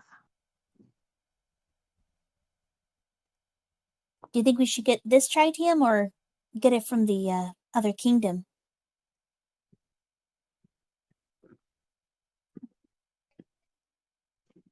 I Dead. Do you don't have know. do you have Hmm? some armor that could use tritium? I think what does tritium do again? Tritium is basically very lightweight armor. Especially, it's a very lightweight material that's extremely durable. So it basically gives you plate without disadvantage. It can also be used for. It's one of the many materials that are used in terms of monosteel crafting, and so a lot of material can be fused with mundane armor to be turned into magical armor, essentially.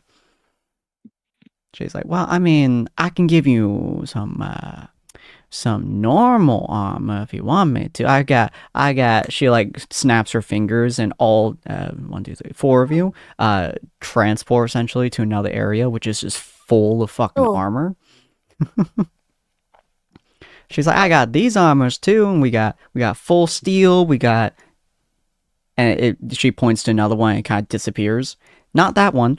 We got the demon armor over there, and some angelic armor over there. I stole that one. Probably should take that back. It's not. Nah, I don't care. Oh, I have a question. Yes. Are we only able to summon your shop in Haven, or You can summon me does it wherever matter? you need to be, although I won't come up if you're fighting against foes in the meantime. I don't want no one to trash my shop, you hear? I will, in fact, disintegrate every single being that pops into my shop if they decide to trash it. Oh, Oh, that Rue, makes sense. we could see if we could get the tritium, and if we can't, we can always use this as a fallback. Yeah, I was so prepared to go and ask for the elves. But I appreciate it very much, Sapphire, that you would look for this for me. I really appreciate it. Yeah, no problem. She snaps her fingers again, and your entire group gets like pushed right back into the main area. It's not pleasant. She's like, well, if you guys don't need my armor, you don't need my materials, you guys don't need my weapons, I'm more than happy to caretake in any other way you need. And she pulls out her bees again. I know you like my bees. Jimmy, Why shut the did- fuck up. And you see one of the bees just like falls to the bottom of the Oh, container. come on. Oh no. He's in timeout. Yeah. Oh, Why did my book glow? Or your book? Oh, I gave you it. Oh, why? Oh, your horn friend over there gave me something in exchange. Oh, I see. And Anil will walk off to find Sarah. Yeah, Cyril and Dakota both were moved more closer to the entrance of the books as well, which does in fact give all of you guys a rather upset stomach. It is not the same as moving through space like I normally do. That's because I'm moving space through you.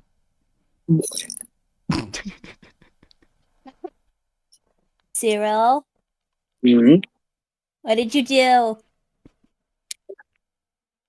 Dakota needed something, so I helped him purchase it. What did you... Why is your antler Why is the part of your antler missing?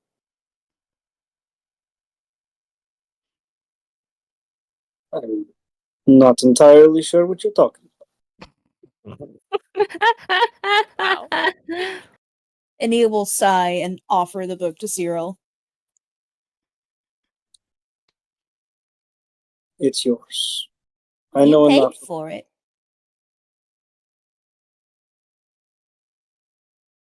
No, it's yours.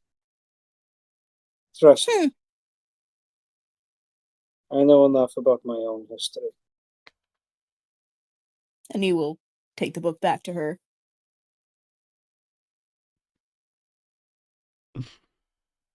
Dakota really didn't need that book, by the way. Yes, I did. No, you didn't.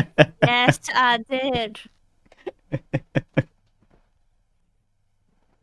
Do I get to read it after you? Well, I mean, you only had the first one, so I mean, we'd have to find the ones in the middle first. But Oh. but Well, I tell mean, me if if you you really like it. wanna, I will. I will. Okay. It was a very important book. There is a No, lot it- of depth to this. No, it wasn't. Yes, it was.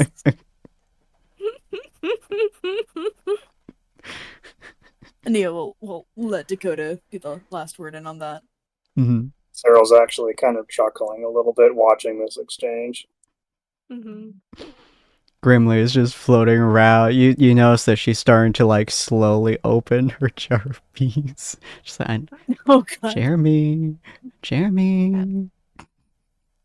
like speaking to the but jar. Thank you though, sir. Oh. Cyril, sir. That wasn't. I mean, when I looked to you, I mostly just wanted your advice on what I should give, but I mean, you really didn't have to give something of yourself for it.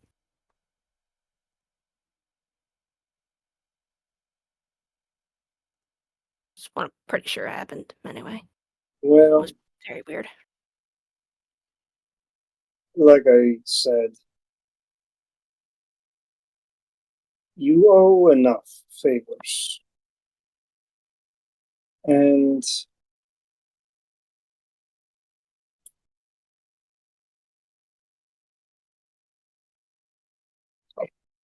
he leans in a little bit close to Dakota. I fear she would have asked you to do something more terrible than you would have been okay with.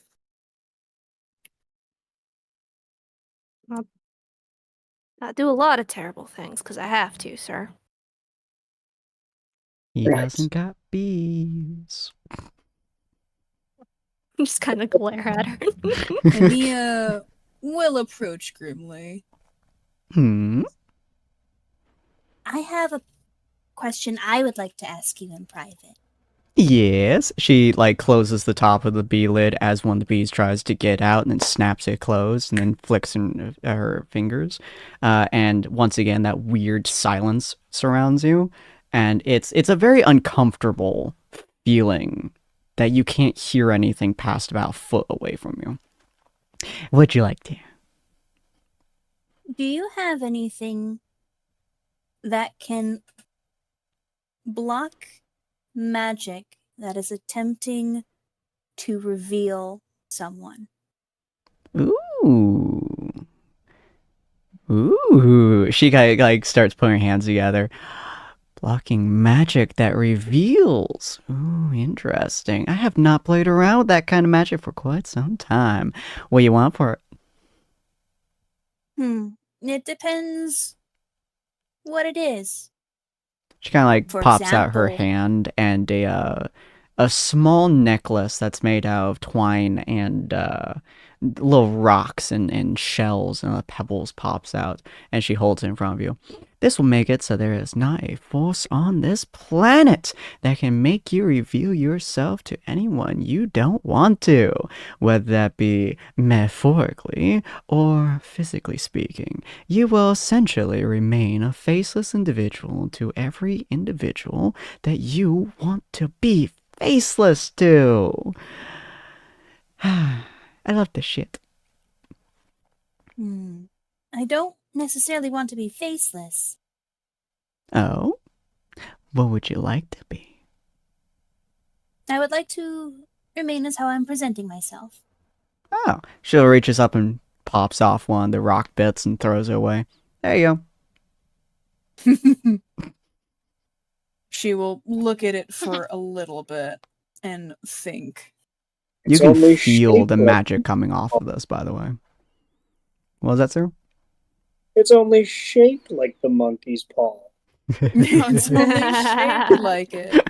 Oh dang! And you gotta give it like it's like a cold, creepy hand that you have to shake or something and grasp so that it like clenches onto you and it lets go. Oh my gosh. She kind of like slowly starts ticking it side to side like it's a clock's hand. Do do. And you do, will do, watch do, it for do, a do. second and then close her eyes to remove that. And she'll say, I am very appreciative you have it. I'm not sure if I'm willing to give up anything that I believe would be of worth for such a thing yet. But I will definitely keep it in mind. Thank you very Anytime. much. And she like snaps it up and it like disappears into, well, essentially it's probably a different dimension or something. She's like, anytime. As she snaps her fingers again and the silence goes away. Anyone who wants anything from me simply has to call my name and I'll be right there in a jiffy to say hi, hello, and I'll take what you please. and he will turn back to the others. She seems done. Grimly once again floats on her back and goes, I like all you fine folks. You're such a sweetheart little group of yours, and I really enjoy your presence around here. She pops out her bee jar again. She's like, unlike you, Jimmy Jones. Unlike you. And Nia will lean over to Cyril and be like, I bet the bees are people who pissed her off or didn't pay. Starting to get the same impression. Well, thank you so much. The Ragnar shop is so III. amazing. I'm glad you like my shop.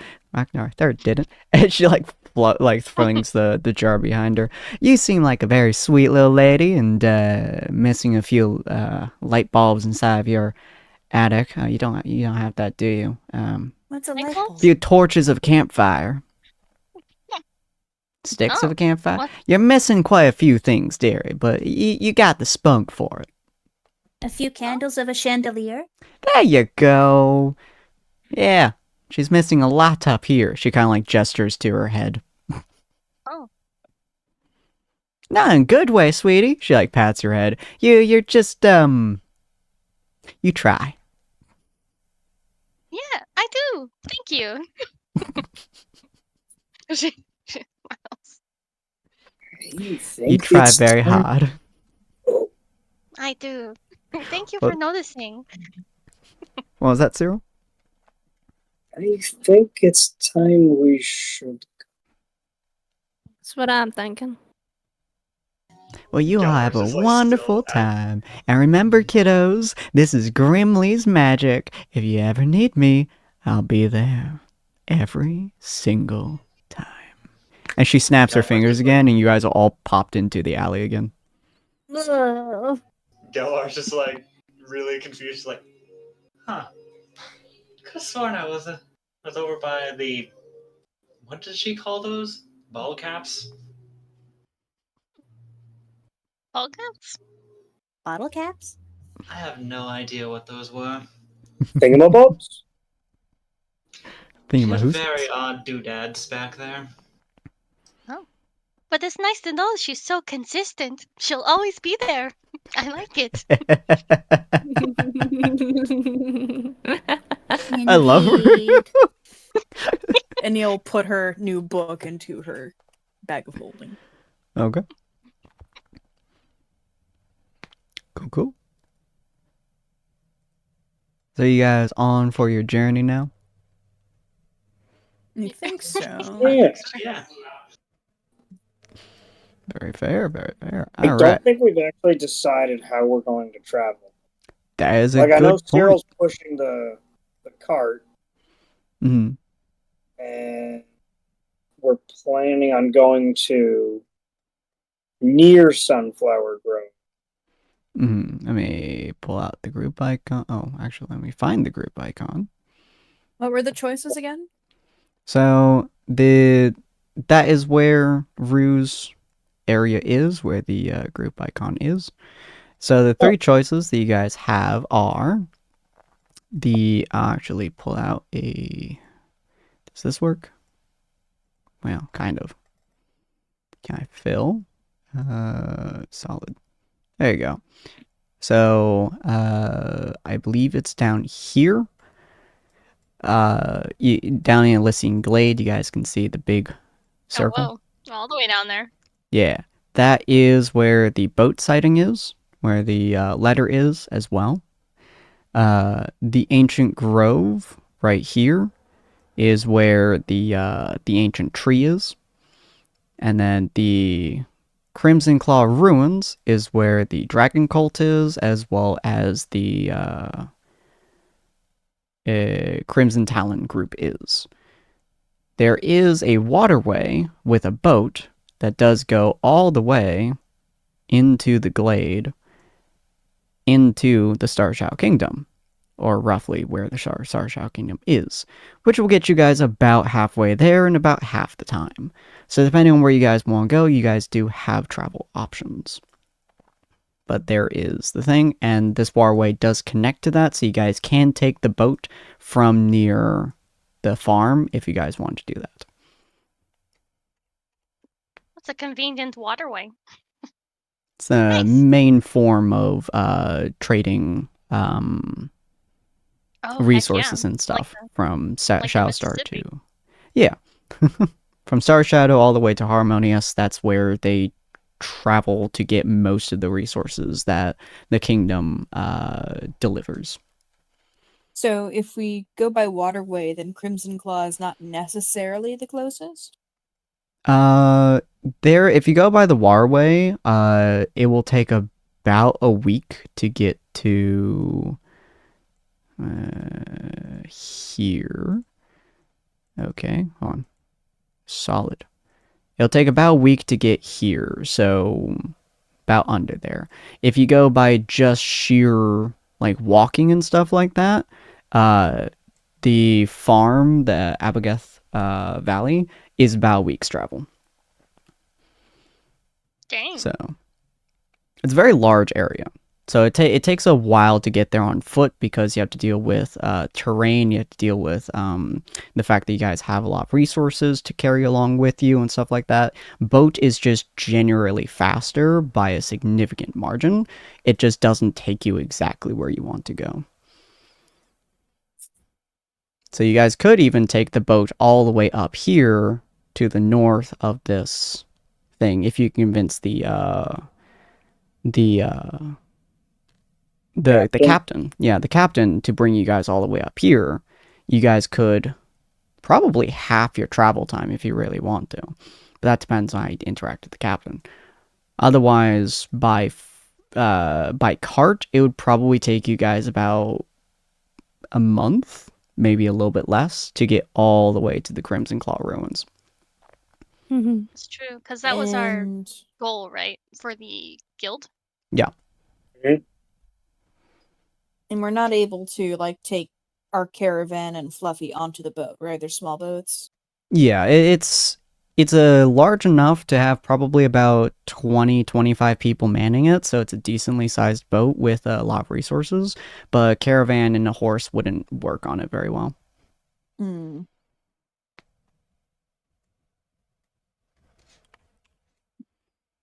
And while you you guys said there think was- of that, I'm going to go to the bathroom. Okay.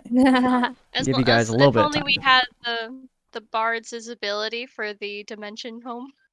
Just put in the horse and the stuff. I'll be right back. Okay. I do like the caravan, but the boat does quicken travel time quite a lot. But we'll have a lot of time on foot too. Indeed. Hmm. And if we're dropped off by the boat, I don't know if we'll be able to be picked up by the boat. We most certainly will not. They've got their own work that they need to be taken care of. Mm-hmm. Mm. And if we leave Fluffy behind anyways, we'll be able to travel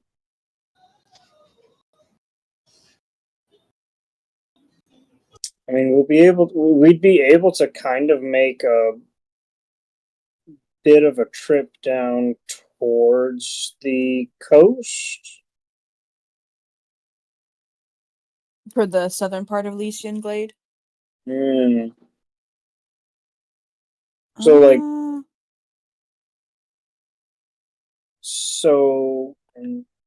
So as long as we're not being dropped off roughly where the red circle is, Mm-hmm.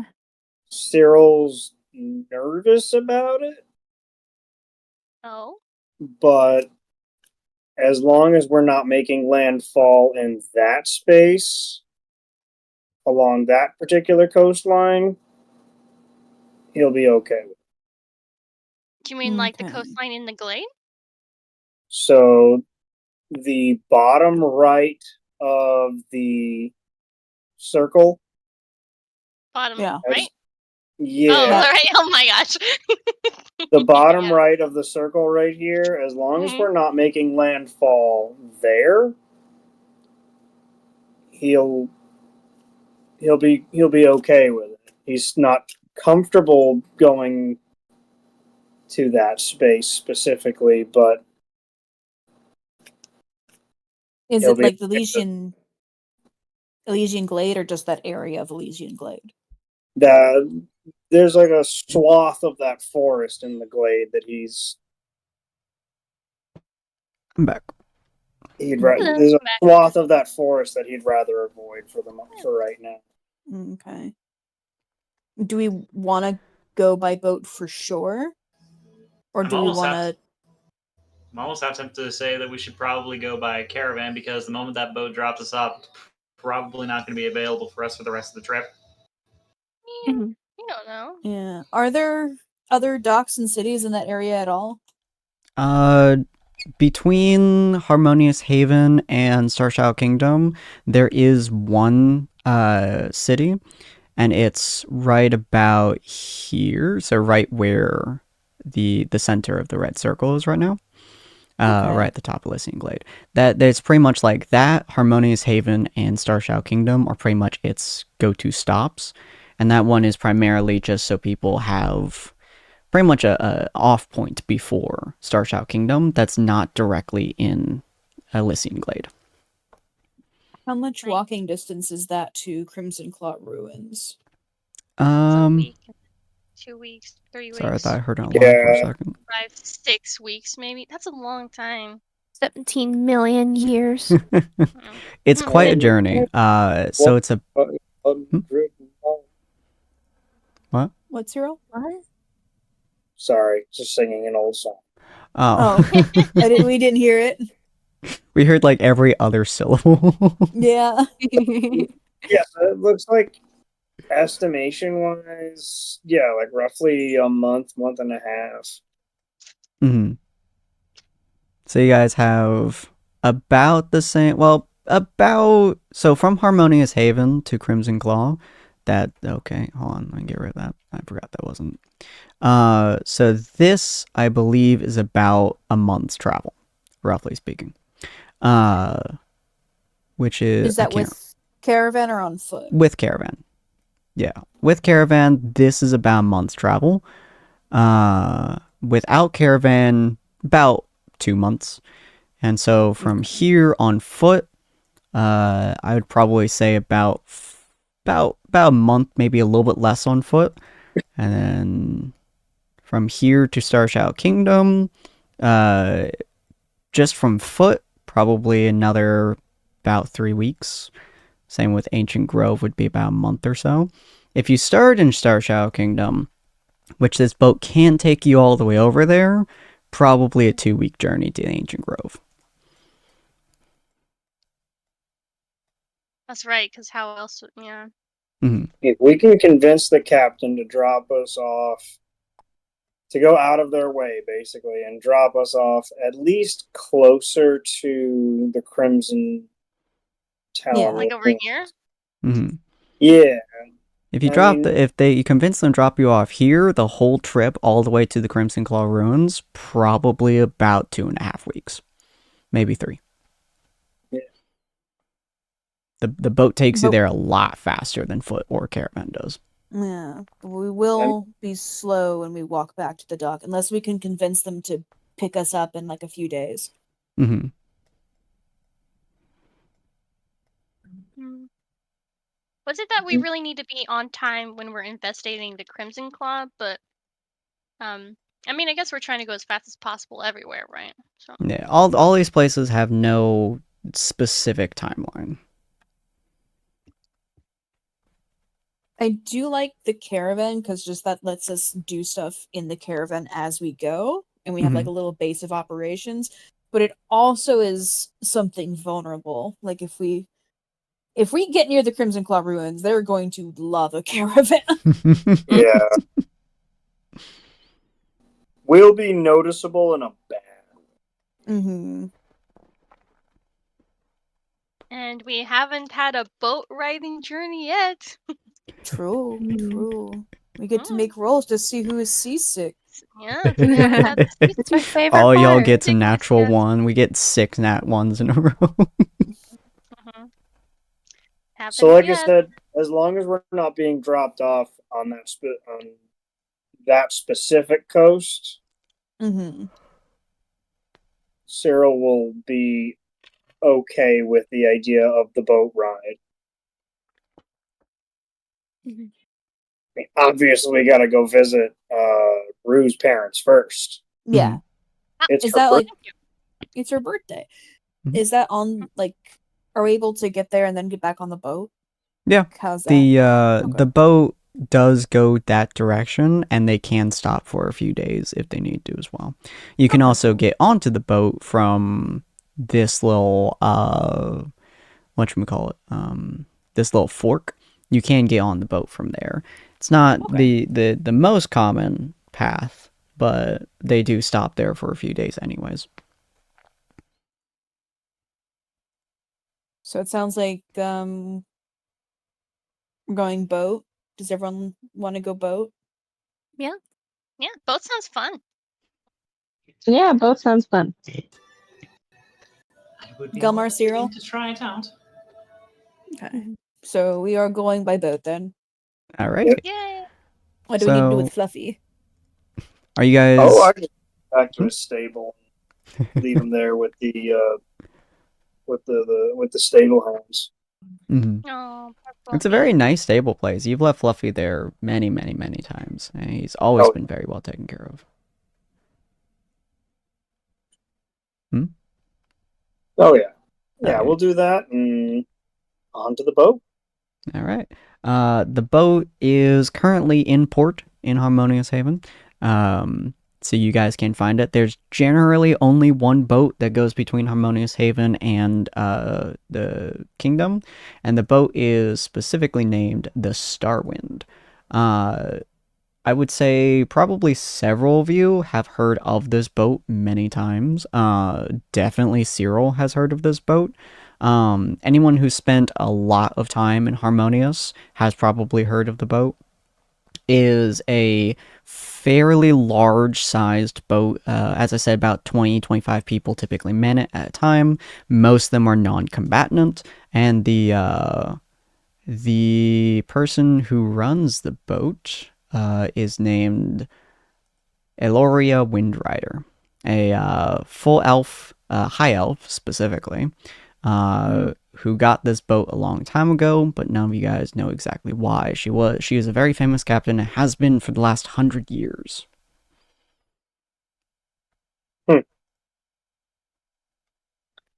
Oh. I have a question. Mm-hmm. When Ania was little and she went from the kingdom to her circle near Haven, Mm-hmm. was it by walk or by boat? That's a very good question, actually. Let's see. Let me think through this real quick. I would say I wouldn't say it was a normal boat passage. I would say you would be able to get passage onto the boat, as what's the word for as stowaways, if you want to. Okay. So you may know her. Okay. I probably look different. Almost certainly, yeah.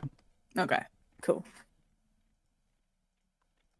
But she was a very sweet person, very determined person. Mm-hmm. Got it. Okay. So is that where you guys are heading to? Uh-huh. All right. Yeah.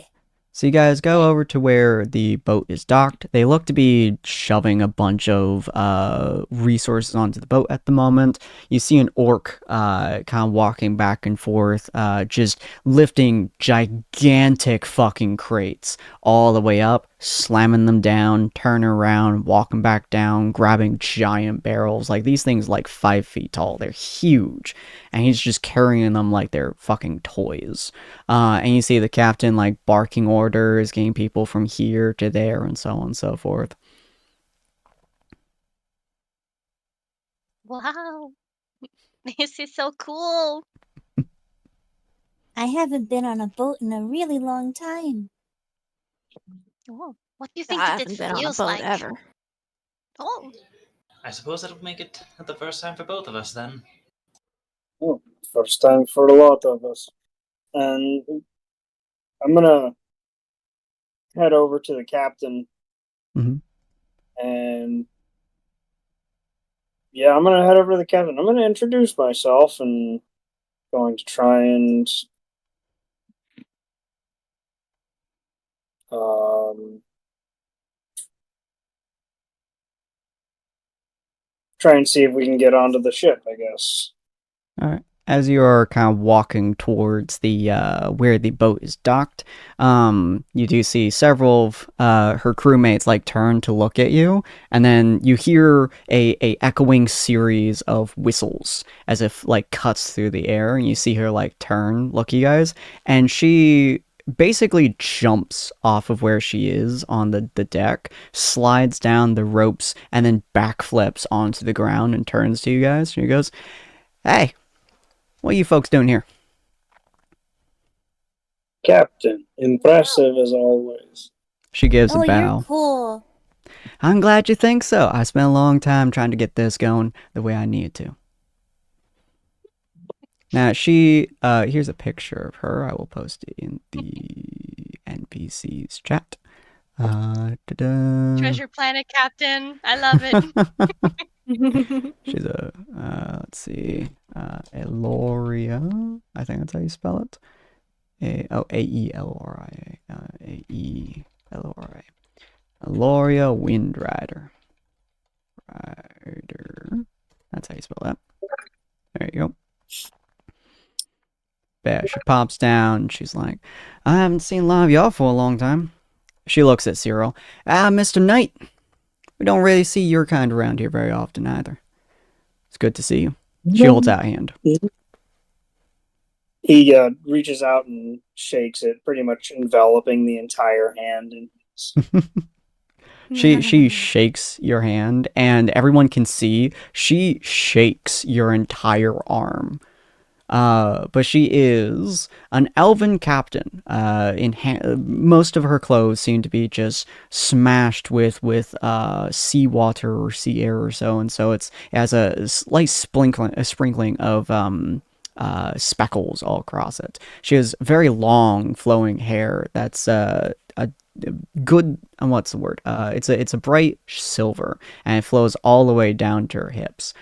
She has, as she looks across you guys, piercing emerald green eyes, which for a lot of you who can tell, they're old. She is several centuries old, so they have a wisdom behind them. And she dresses in what can only be a described as a pirate outfit. She has a tricorn hat, leather boots, and a coat adorned with various different trinkets and charms, as well as what looks to be an extremely simple-looking flintlock. It looks like it only shoots once and doesn't look very good. And then she also has a really nice rapier, or a really nice cutlass on the other side of her. Well, Captain, I don't normally need to come down here. You all do a very good job of keeping yourselves quite safe. We try our best. Well, you see, we have a long path ahead of us, and we're currently prepping up. What you need from us? Actually, I was hoping that my friends and I could book safe passage. We ain't usually what you call it, farrier ship? Yes, I realize this is not exactly a normal request of your ship. Not However, particularly. we have need of speed in this instance. Our bow is the fastest on the water. Precisely. And I was hoping perhaps we could convince you to sail a bit farther than your next port of call. Oh. That'll cost you quite a bit if you want our services. How much are we talking? Well, for the actual boat ride, I mean, I'll take a gold from each of you. Should be able to suffice to do it. For going up, well, that's quite a distance. It takes quite a bit of time out of our day. We're used to that a little bit, but we don't got that many resources. So 10 gold should be able to do it quite nicely. In total? No, 10 gold on top of the gold from each. 16 in total. Ania will step forward and say, The reason we need passage is because we've gotten a guild quest to perhaps help with the Crimson Talon problem. Yeah, roll me insight. Uh-oh. Oh no. Uh-oh. Oh no. Get him.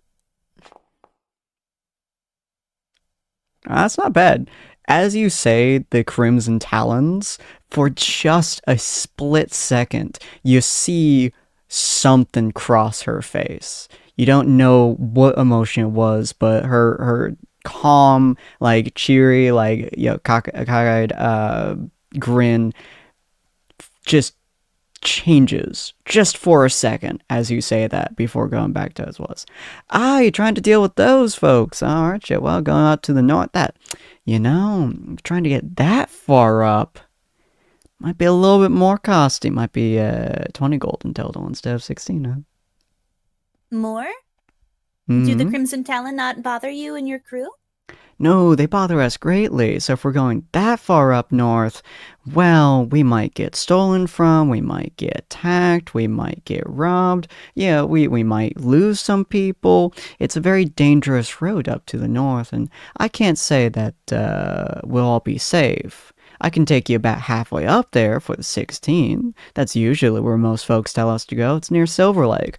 But above that, a little bit more costly. The guild doesn't really refurbish us for difficulties, especially if we get into scurvy fights, you know?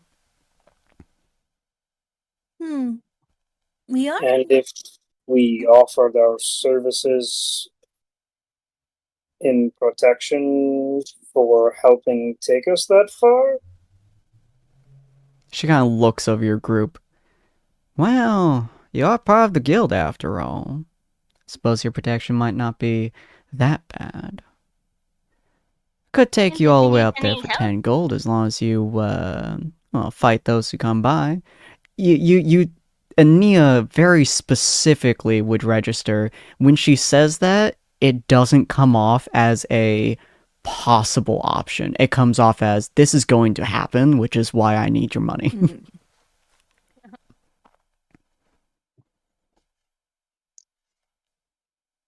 So, I mean, if you're willing to Rose protect the ship, then sure, say- I can take you up there for 10. Rue's going to say that, like, oh, well, if you need any help with healing, some of us are very good at doing that. Haven't had a cleric on my ship before. That could be interesting. You're very helpful. I suppose if we're talking about our otherwise services, I'm not bad with steelwork. Now, if you work on steel on my ship, you'll burn it down, so, don't. Point taken. So if y'all want to be our little protection group, then yeah, I can take you up to the Crimson Claw ruins for 10 gold, I would say. 11 if you start bothering my crew. Wouldn't dream of it. You see her, she like grins at Cyril. It's like one of those like, oh yeah, kind of grins. No. That all Sounds like a sound fair great to you deal. lot? Sounds good. She like looks at Nia and smiles again. Roll me another insight real quick. Mm-hmm.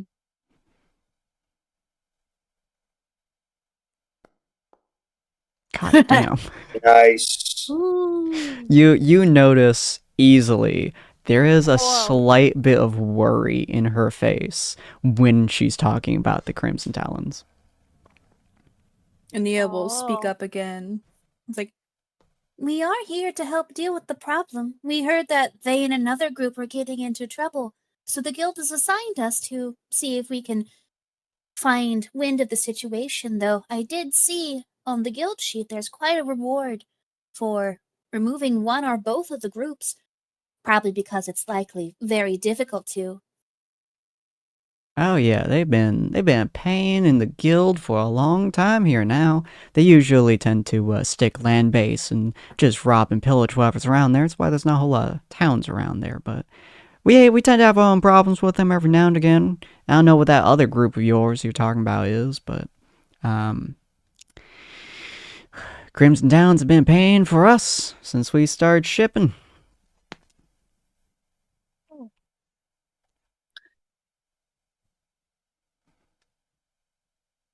and Nia will defer to Cyril. So Cyril's actually going to turn to the rest of the group. Normally, I would just cover the cost myself, but Gelmar just already pulling out his coin purse. I'll pay for 6 out of my pocket. It's no worries at all. Thank you so much for the sending stones. It is no trouble. As a matter of fact, I'll pay the entire toll myself. Oh, Pardon? you're going to pay? And he's just like, bitch, what? thank Gelmar. That's a lot. I mean, she did say 10 gold in total. Mhm. Yeah. No, I mean, it was 10 10 for plus- per person. No, it was 1 per No, person no, and then it's- 6 up. 1 per person plus 10, isn't it? To get. Ah, okay. Okay, so it's 16. Okay. I Yeah. misheard. You're So good. let's say again. No, Gilmore, let us help. Let me help. Let us help.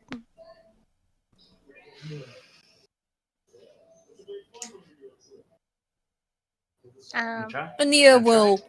I need to pay I'll him back I'll put those somehow. aside. At least let me I've cover already- his. At least let me cover his bill. He says, gesturing to Cyril. Not true.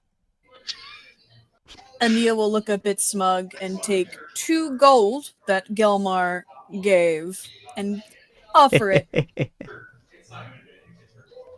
Eloria just kind of grabs it and goes, ooh, shiny. She was going to offer it to Gelmar. Oh. Close enough. I will also. I'll grab actually 4 and throw it to her. Okay, so 2 from Ania, 4 from Gelmar. I'll do 10. 10 Oh from my Rue. gosh. Rue had She's nothing to not buy. hurting. She was not hurt. Rue's not hurting. Yeah. I mean, Your I'm cat not hands either. her I it. just think- She shoves it all into a little pouch, and then she chucks it to her left. And you see the orc just reaching out his hand without even looking at it and grabbing it. All right, well, we have a deal then. Shall I introduce you to some of my fine fellows that you'll be traveling with? Yes! Rue's All excited. right. Hammer it down, you fucker! Get over here!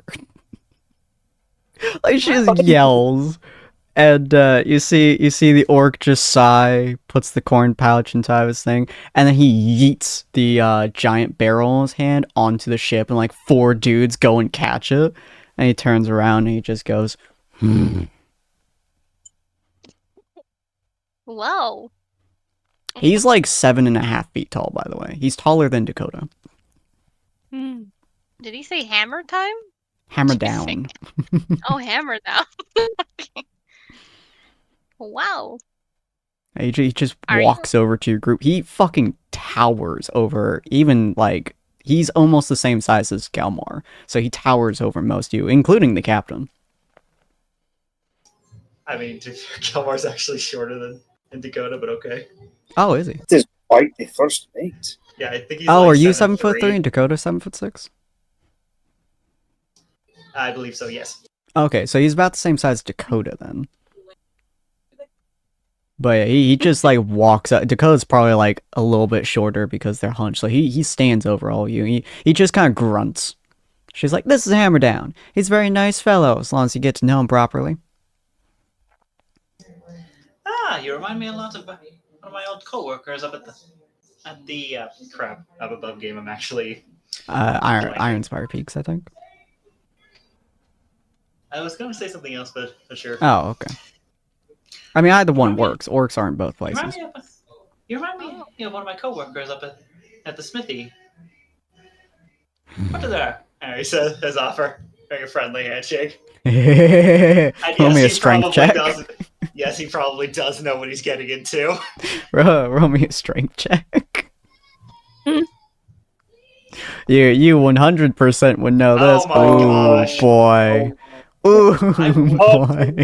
He's just testing the waters. So you reach out your hand. You're used to this. This is an orc customary greeting. You reach out your hand, and if you don't know them very well, you don't care about them, you shake their hand. That is the rudest way that you can interact with an orc, is to just shake their hand. So as he reaches for Galmar, he reaches past Galmar's hand and grabs him by the forearm. And Galmar, I assume you do the same thing. I do indeed. Yeah, and he pulls you towards him with enough force that when he bashes your two chests together, you feel one of your ribs like almost cracking under the sheer force. Ah, the sea really has done you well. And all of you guys can hear his chest frame like creaking slightly from the sheer force. The Oh, sea that's really some has music treated you going well. Feel like Crewmate.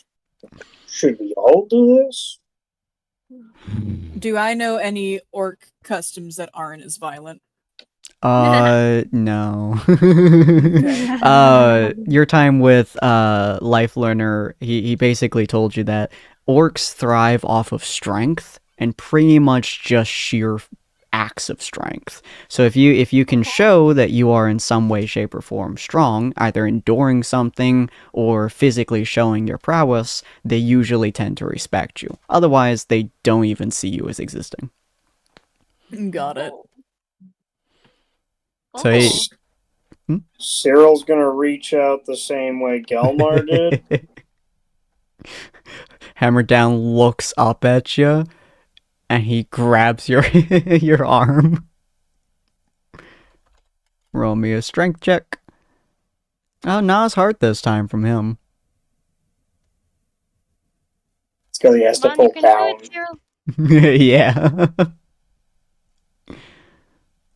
What's your... What the hell? Where's the? I want to just click on the. And you tap Skelmar with your staff. Your Nice. It should be at the top of your sheet. Right, but like, it's Oh. it's weird. Everything else is working as a button, but like I go to. Click Oh, on you had to click the name, the STR. Oh, Yeah, I immediately went for like the number 18. I was like, wait, that's not work. No, it's STR at the top. here If we you click go. that, there you go. Wow. Oh, dang. Your Oh high my advantage really giving you some favors there.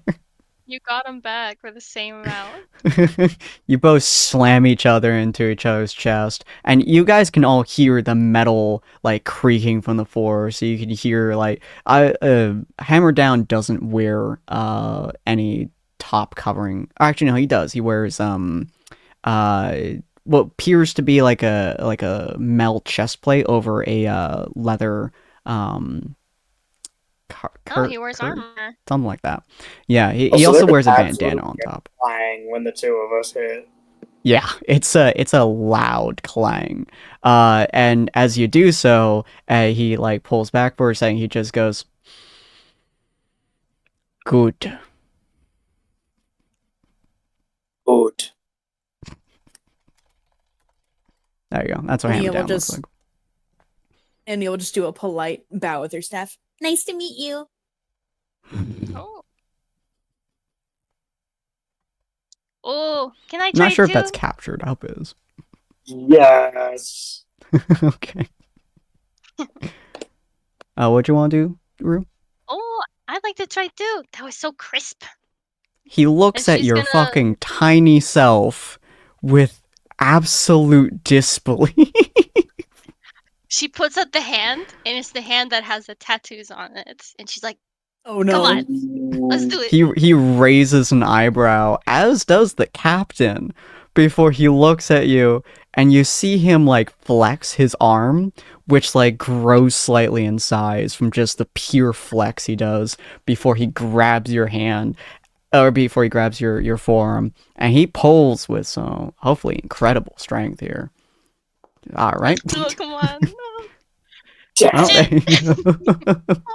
he throws your body at him. Basically, he unlike with Cyril and Dakota, his feet don't move, and he instead pulls you towards him, and your entire body is lifted partially off the ground before you get rammed into his chest frame. Oh, goodness. Oh goodness. Everyone can now see a small indentation in her chest plate that is the size, length, and visage of his forearm. He literally dented her chest plate with his arm. I need to get mending. Well met. She says. Jumps back off. Tried.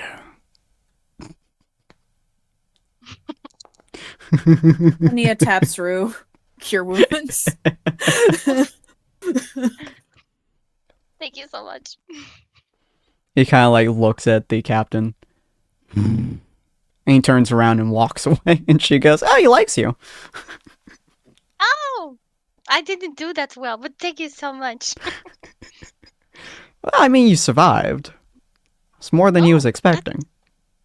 Wow, then that's awesome. That is awesome. Rue is so sweet. Right? Just the most innocent little beam. Believe me, I've watched her practically take. I wouldn't be surprised if she could practically take on a god, on with how much I've seen her already accomplish. And she just Gelmar just says, thumbing towards her. Well, considering her hand, I would probably say something similar. Never seen a folk as small as you be in such intense armor, aside from dwarves. But you ain't a dwarf. Kind of like she like looks at your ears. Definitely not a dwarf. No, definitely not. I may not be able to reforge that on the ship, but I bet they probably wouldn't mind if I tapped the dent out. I appreciate it. Alright, well, let's get on to my boat. I have a couple other folks for you to meet as well. And I actually have to look at my list of people. Ah, there it is. So, she walks you up, and I don't have a picture for her right now. Unless I can find it. Hold on. I feel like I As can we're find getting it. onto the boat, Mhm. Cyril kind of leans in and goes, "By the way, you wouldn't happen to be making a stop over by Abigail Valley?" Oh, Oh, for the captain? Yeah. She kind of like looks over at you and she goes, "Oh, we stop a little bit south of there. Why?" The young lady that you were just talking about, it's actually going to be her birthday soon, and she was hoping to visit her parents. Ah.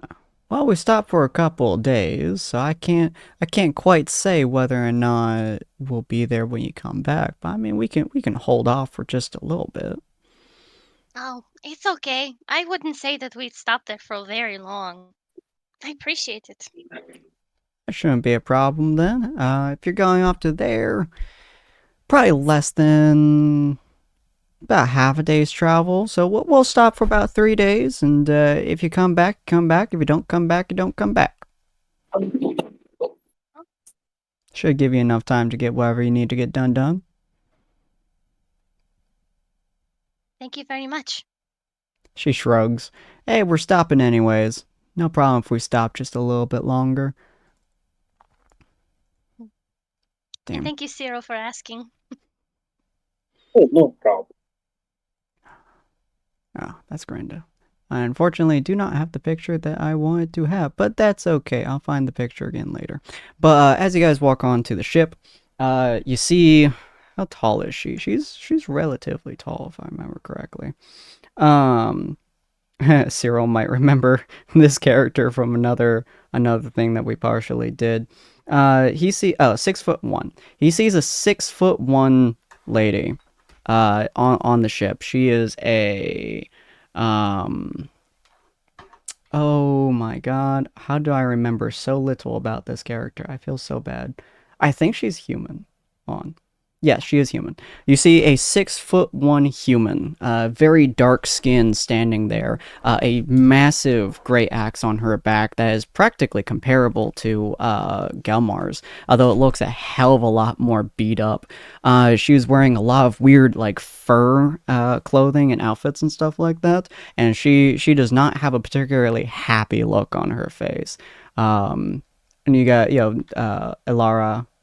Eloria walks the guys over to her and it's like, come meet Seraphina. She's our resident bodyguard for the most part. Seraphina? Yeah, what can I do for you? Well, it's very nice to meet you. And Ania does a little bow. She kind of like raises her eyebrow and just kind of like looks at you and goes, yeah, you one of those fancy folks? I'm a druid. Oh. We don't deal with I think druids very often here. I think druids are the opposite of fancy to most people. Oh, you bowed. Only folk I know who bow are fancy folk. Call me Lockjaw. I hate the name Seraphina. Yeah. Lockjaw. Any one of those works. Well, it is good to meet you, Lockjaw. I'm gonna reach out again, similar to how he reached out to Hammerdown. Not really sure if she's gonna try and do the same. She looks at your hand and then she cracks her knuckles and like flexes her back. You're fairly certain she's about to try to grab your arm. Okay. Alright. She like full on like fucking flexes her body. You guys can see like the sheer amount of muscle on her is comparable to Hammerdown. Like she is ripped to fuck. Come on, baby. Oh my gosh, that's a big roll, Sin. Yeah, as she grabs Cyril's arm. That was not a big roll. As she grabs Cyril's arm, you can actually see like she makes indentation in his forearm guard, and when she pulls him towards her, he moves, not her. As she hits him so hard with the chest bump that he actually gets knocked backwards. Your chest hurts a lot. Oh, that's that was a good one. You need to cure wounds. No, I'm fine. Okay. And he stayed standing. I was far less ready for that than I assume we met Hammerdown first. What was that, Gilmore? I was mostly at Cyril. You're not wearing a chest piece under that, and For the love of God, my mind is blanking Poncho? again. Poncho. You're not wearing a chest piece under that poncho, are you? Yes, I am. Is it going to need to have a dent pounded out of it as well? I don't believe so. I like to leave my dents. They tell good stories. They tell good stories, but I find that they are also a lot less effective at defending one's chest frame.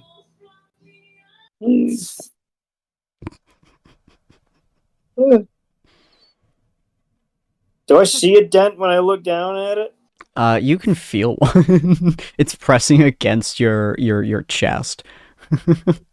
This one may have to be worked out a little bit. It's kind of pressing. I'm Well, very just impressed let you me know. stayed standing, boy.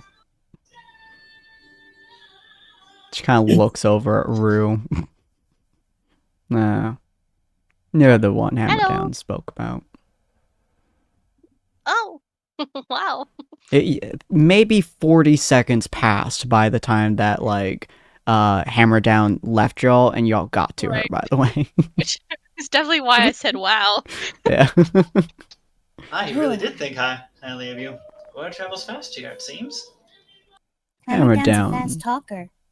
Hammerdown doesn't talk the same way most folks do. He gets straight to the point and says just about that. He said that you stayed standing. Rue is very strong. She starts Yeah. walking up to Rue. Oh no! Oh, She Rue. smiles and lets her approach. She stands in front of you and then Jojo holds meme. out her hand. Oh yeah. Oh, don't mind if I do. And she'll go into like with a quick action with her tattooed hand. Oh, 14. Oh please, I have a chance. Oh, it's almost a 1. Oh, That was so close to a 1. Yo, dude. She lets you pull, like, she stands there waiting for you to pull, clearly not expecting much of anything from you, but as she sees the tattoo on your hand, you see, like, a moment, like, just a sliver of, huh, pass by her face, before you grip her forearm, and you pull with all the force you can possibly muster, and this woman who's almost a foot taller than you, and probably weighs over 100 pounds more, you pull her off her balance into your arm. You guys can all hear the resounding sound of Rue's forearm plate smashing into flesh. And you see her like, Ouch. this is the same force that just dented Cyril's chest plate, which is pretty heavy duty. And you see as she stands up, there's a slight red mark. Slight red mark on her chest. Huh. Ah. Wow. I like you. You're my favorite. I like you too. You're my favorite.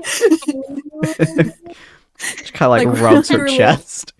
Like we're little animals. You're the favorite. No. I'm happy to have been the charm. You're interesting. Yeah, I'd better step it up. She like looks over to Gelmar with his semi-imposing stature. Can't let you continue outperforming me in every physical activity. You'll definitely have to do better, Gilmar. She said. You too. You Get are good, Dragonborn. It's the farm girl strength. You are Dragonborn. All right. Well, She holds out her arm to you. well, I suppose it'd be rude not to give you the same respects, he says, grabbing her arm and going for it as well. All right.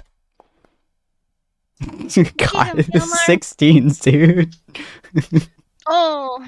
I mean, close, bud. It was a For the lot love of closer God, than just you get won with up. Hammerdown. I mean, yeah, but I still didn't do well. Yeah, Oh, you guys hear that exact same sound of shaboom as he gets like knocked backwards a few feet.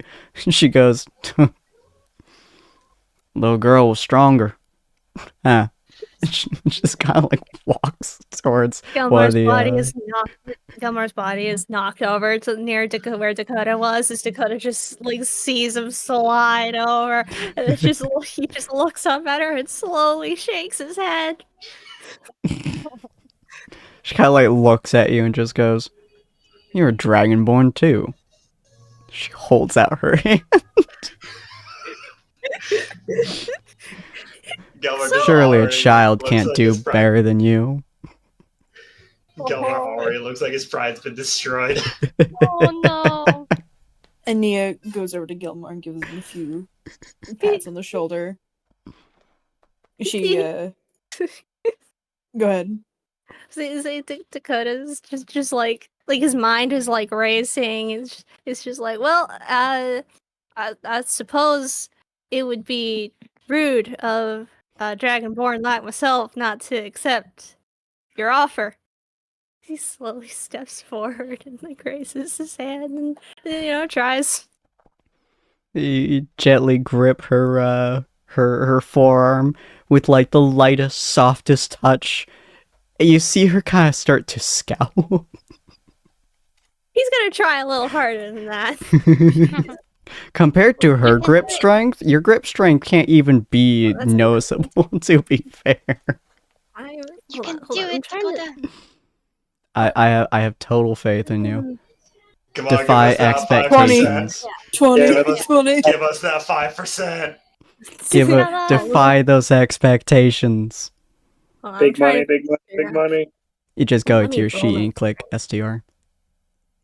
Oh, there. Oh, I clicked the letters. That makes much more sense. All right, normal strength ability check. Can I do it? Oh. I cannot. Oof. I did not expect him to.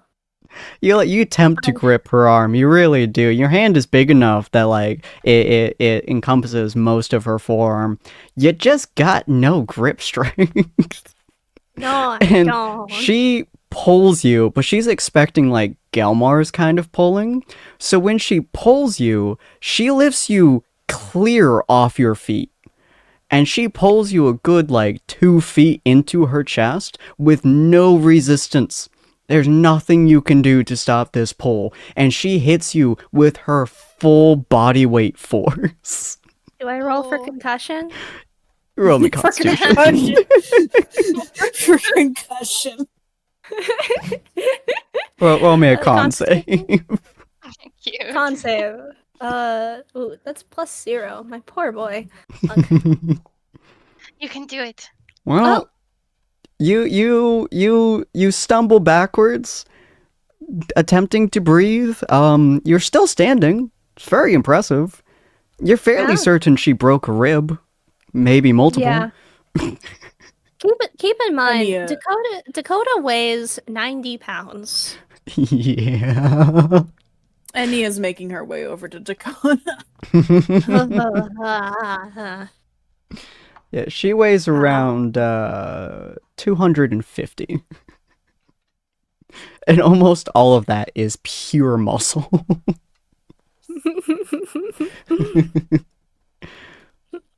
I like looks at Dakota, looks at her arm, it looks back at Dakota, and it's just like, what?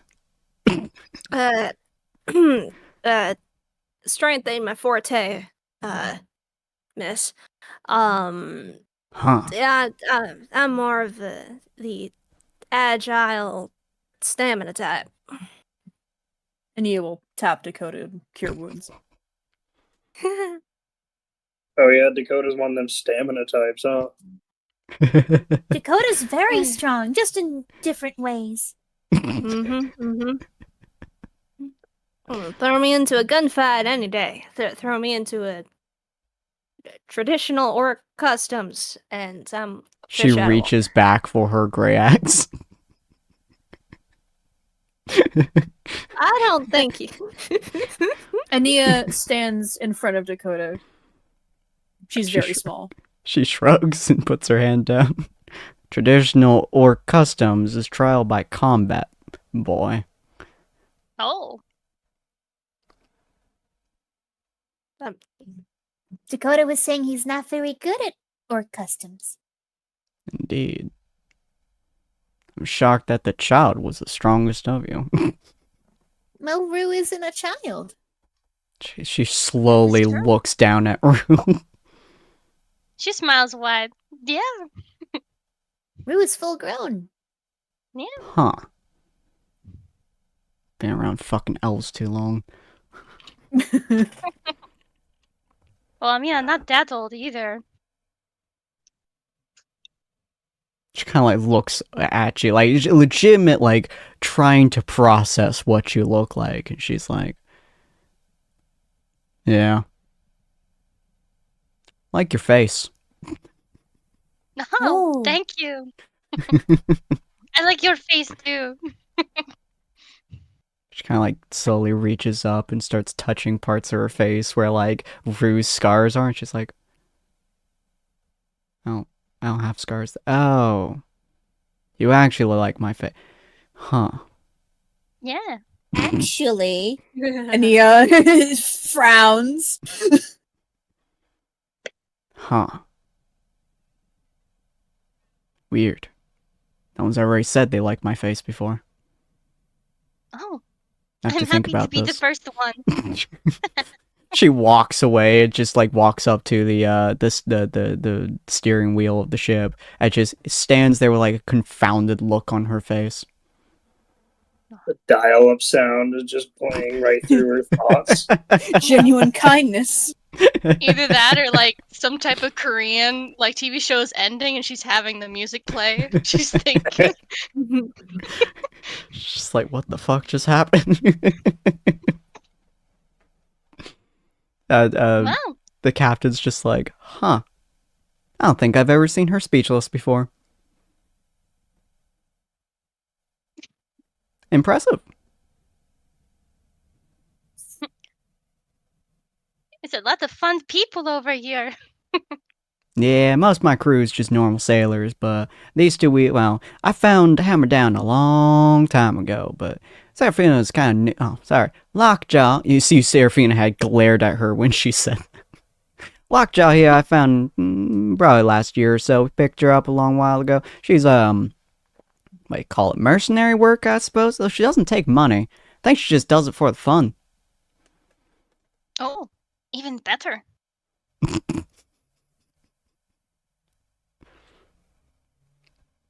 Yeah, I can tell you, I've never met someone who likes cracking people's skulls open as much as Lockjaw over there. Or bears. Oh, Sometimes we go into wood areas and she just kills bears. wow. hey. Oh, don't worry, they're usually very mean bears. Oh. Usually we stop in some towns every now and again with some guild presence, and oftentimes these wood areas, especially in Elysian Glade, they get some bounties going on for like severely dangerous animals and stuff. So she usually takes them while we port down for a couple days, and she comes back with its skull. She has a whole And he room is dedicated to frowning. them.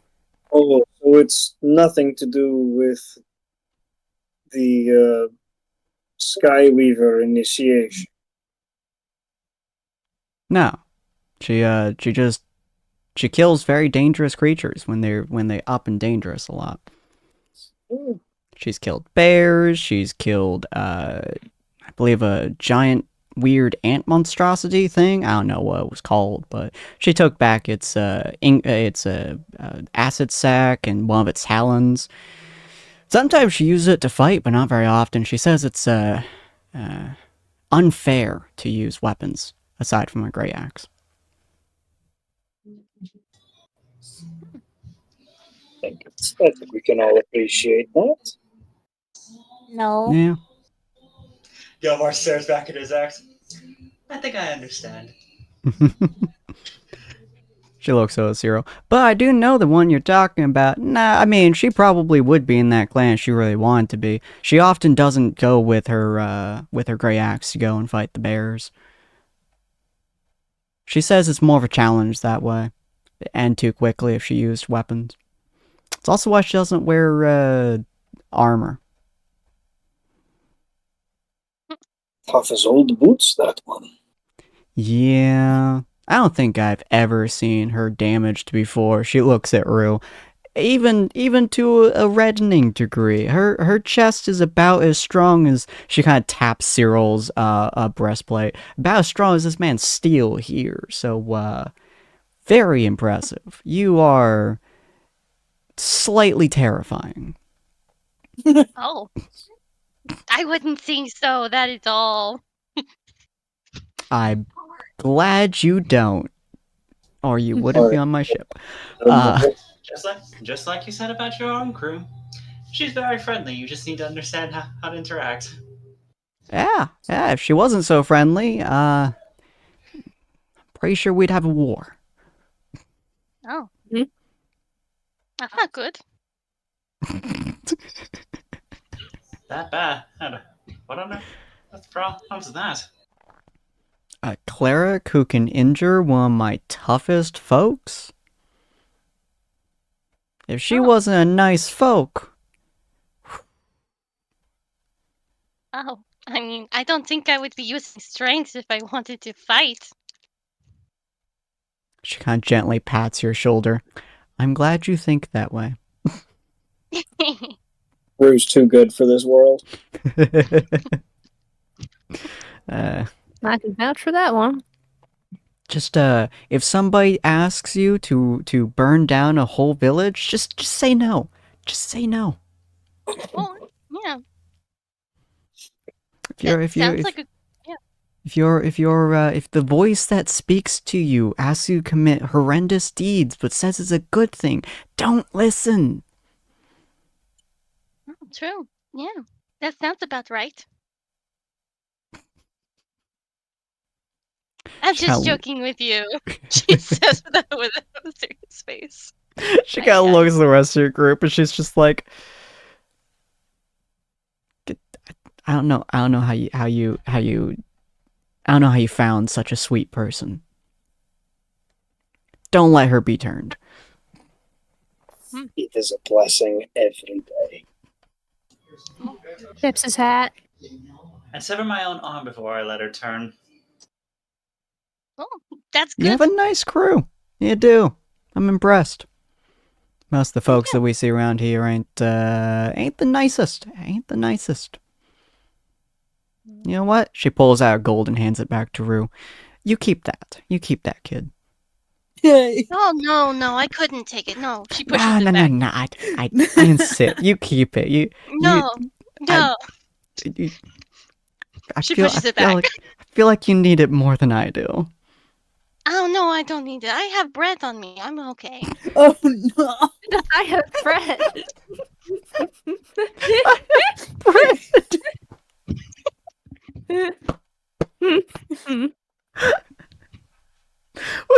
With a legitimately dumbfounded look, she just kind of like, just gently takes the gold, just kind of looks at it, goes, "Why did bread become more valuable than gold?" Well, you can eat bread. You can buy bread.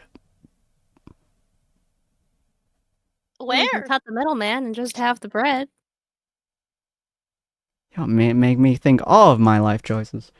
Should have stuck being a pirate. And this is why we have party members. Fair. Alright, saddle up, ladies and gents, let's get going! And you see, like, fucking, Hammer down once again, like, he puts down another barrel. There's, like, 12 different, like, freshwater barrels next to you guys. And he walks over to the anchor alongside Lockjaw. And they both grab the anchor's, chain and just start pulling the fucker up. With just sheer strength.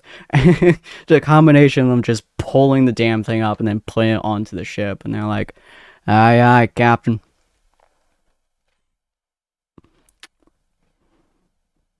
Whoa. And yeah. Let's go. Into it off. You guys slowly set off to your next destination, which is Abagoth? Abagoth Valley. Abagoth Valley. Do we want to make name. our sea leg rolls now, or? You know what? Feel free, yeah. Well, What we'll is see. that? We'll see how your sea legs work. Everyone will roll Constitution save to see how you fare on the open seas, having never been. Well, Do currently not on the open seas, but close enough. do I get a bonus of any kind since I've been on the sea before? We'll give you advantage, yeah. Oh, Okay. 15? That's better than I thought he'd do. Nice. I'm just disappointed that Wow. I have not rolled above a 10 all day. Like a +6 for yourself, Kalmar, too. And Gilmore Sapphire, is feel free to tired. roll Constitution save. Galmore is suffering from the from the drinks. Oh, 7. Blacklead fire is poison, we said. Yeah. Oh boy. So everyone but Sapphire is doing fairly well on the journey as you guys are heading off. Sapphire, you're so much more used to having your feet on the ground, to traveling long distances. Having a rocking sensation under you constantly is just not doing very well for your existence at this point. It just feels unnatural to you as you're going through. So much you so much more prefer having your feet on the ground.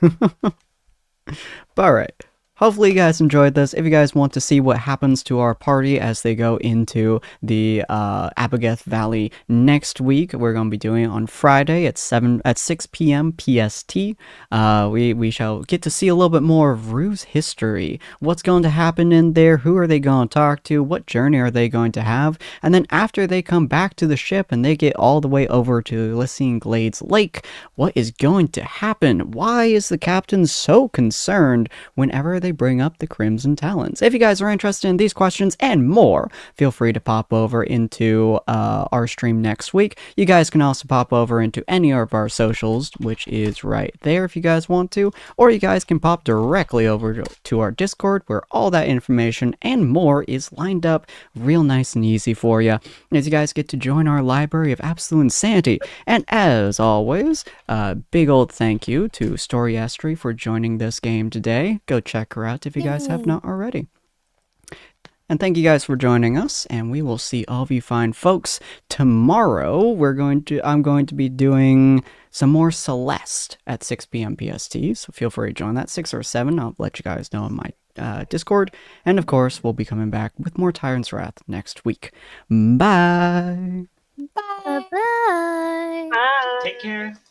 Bye.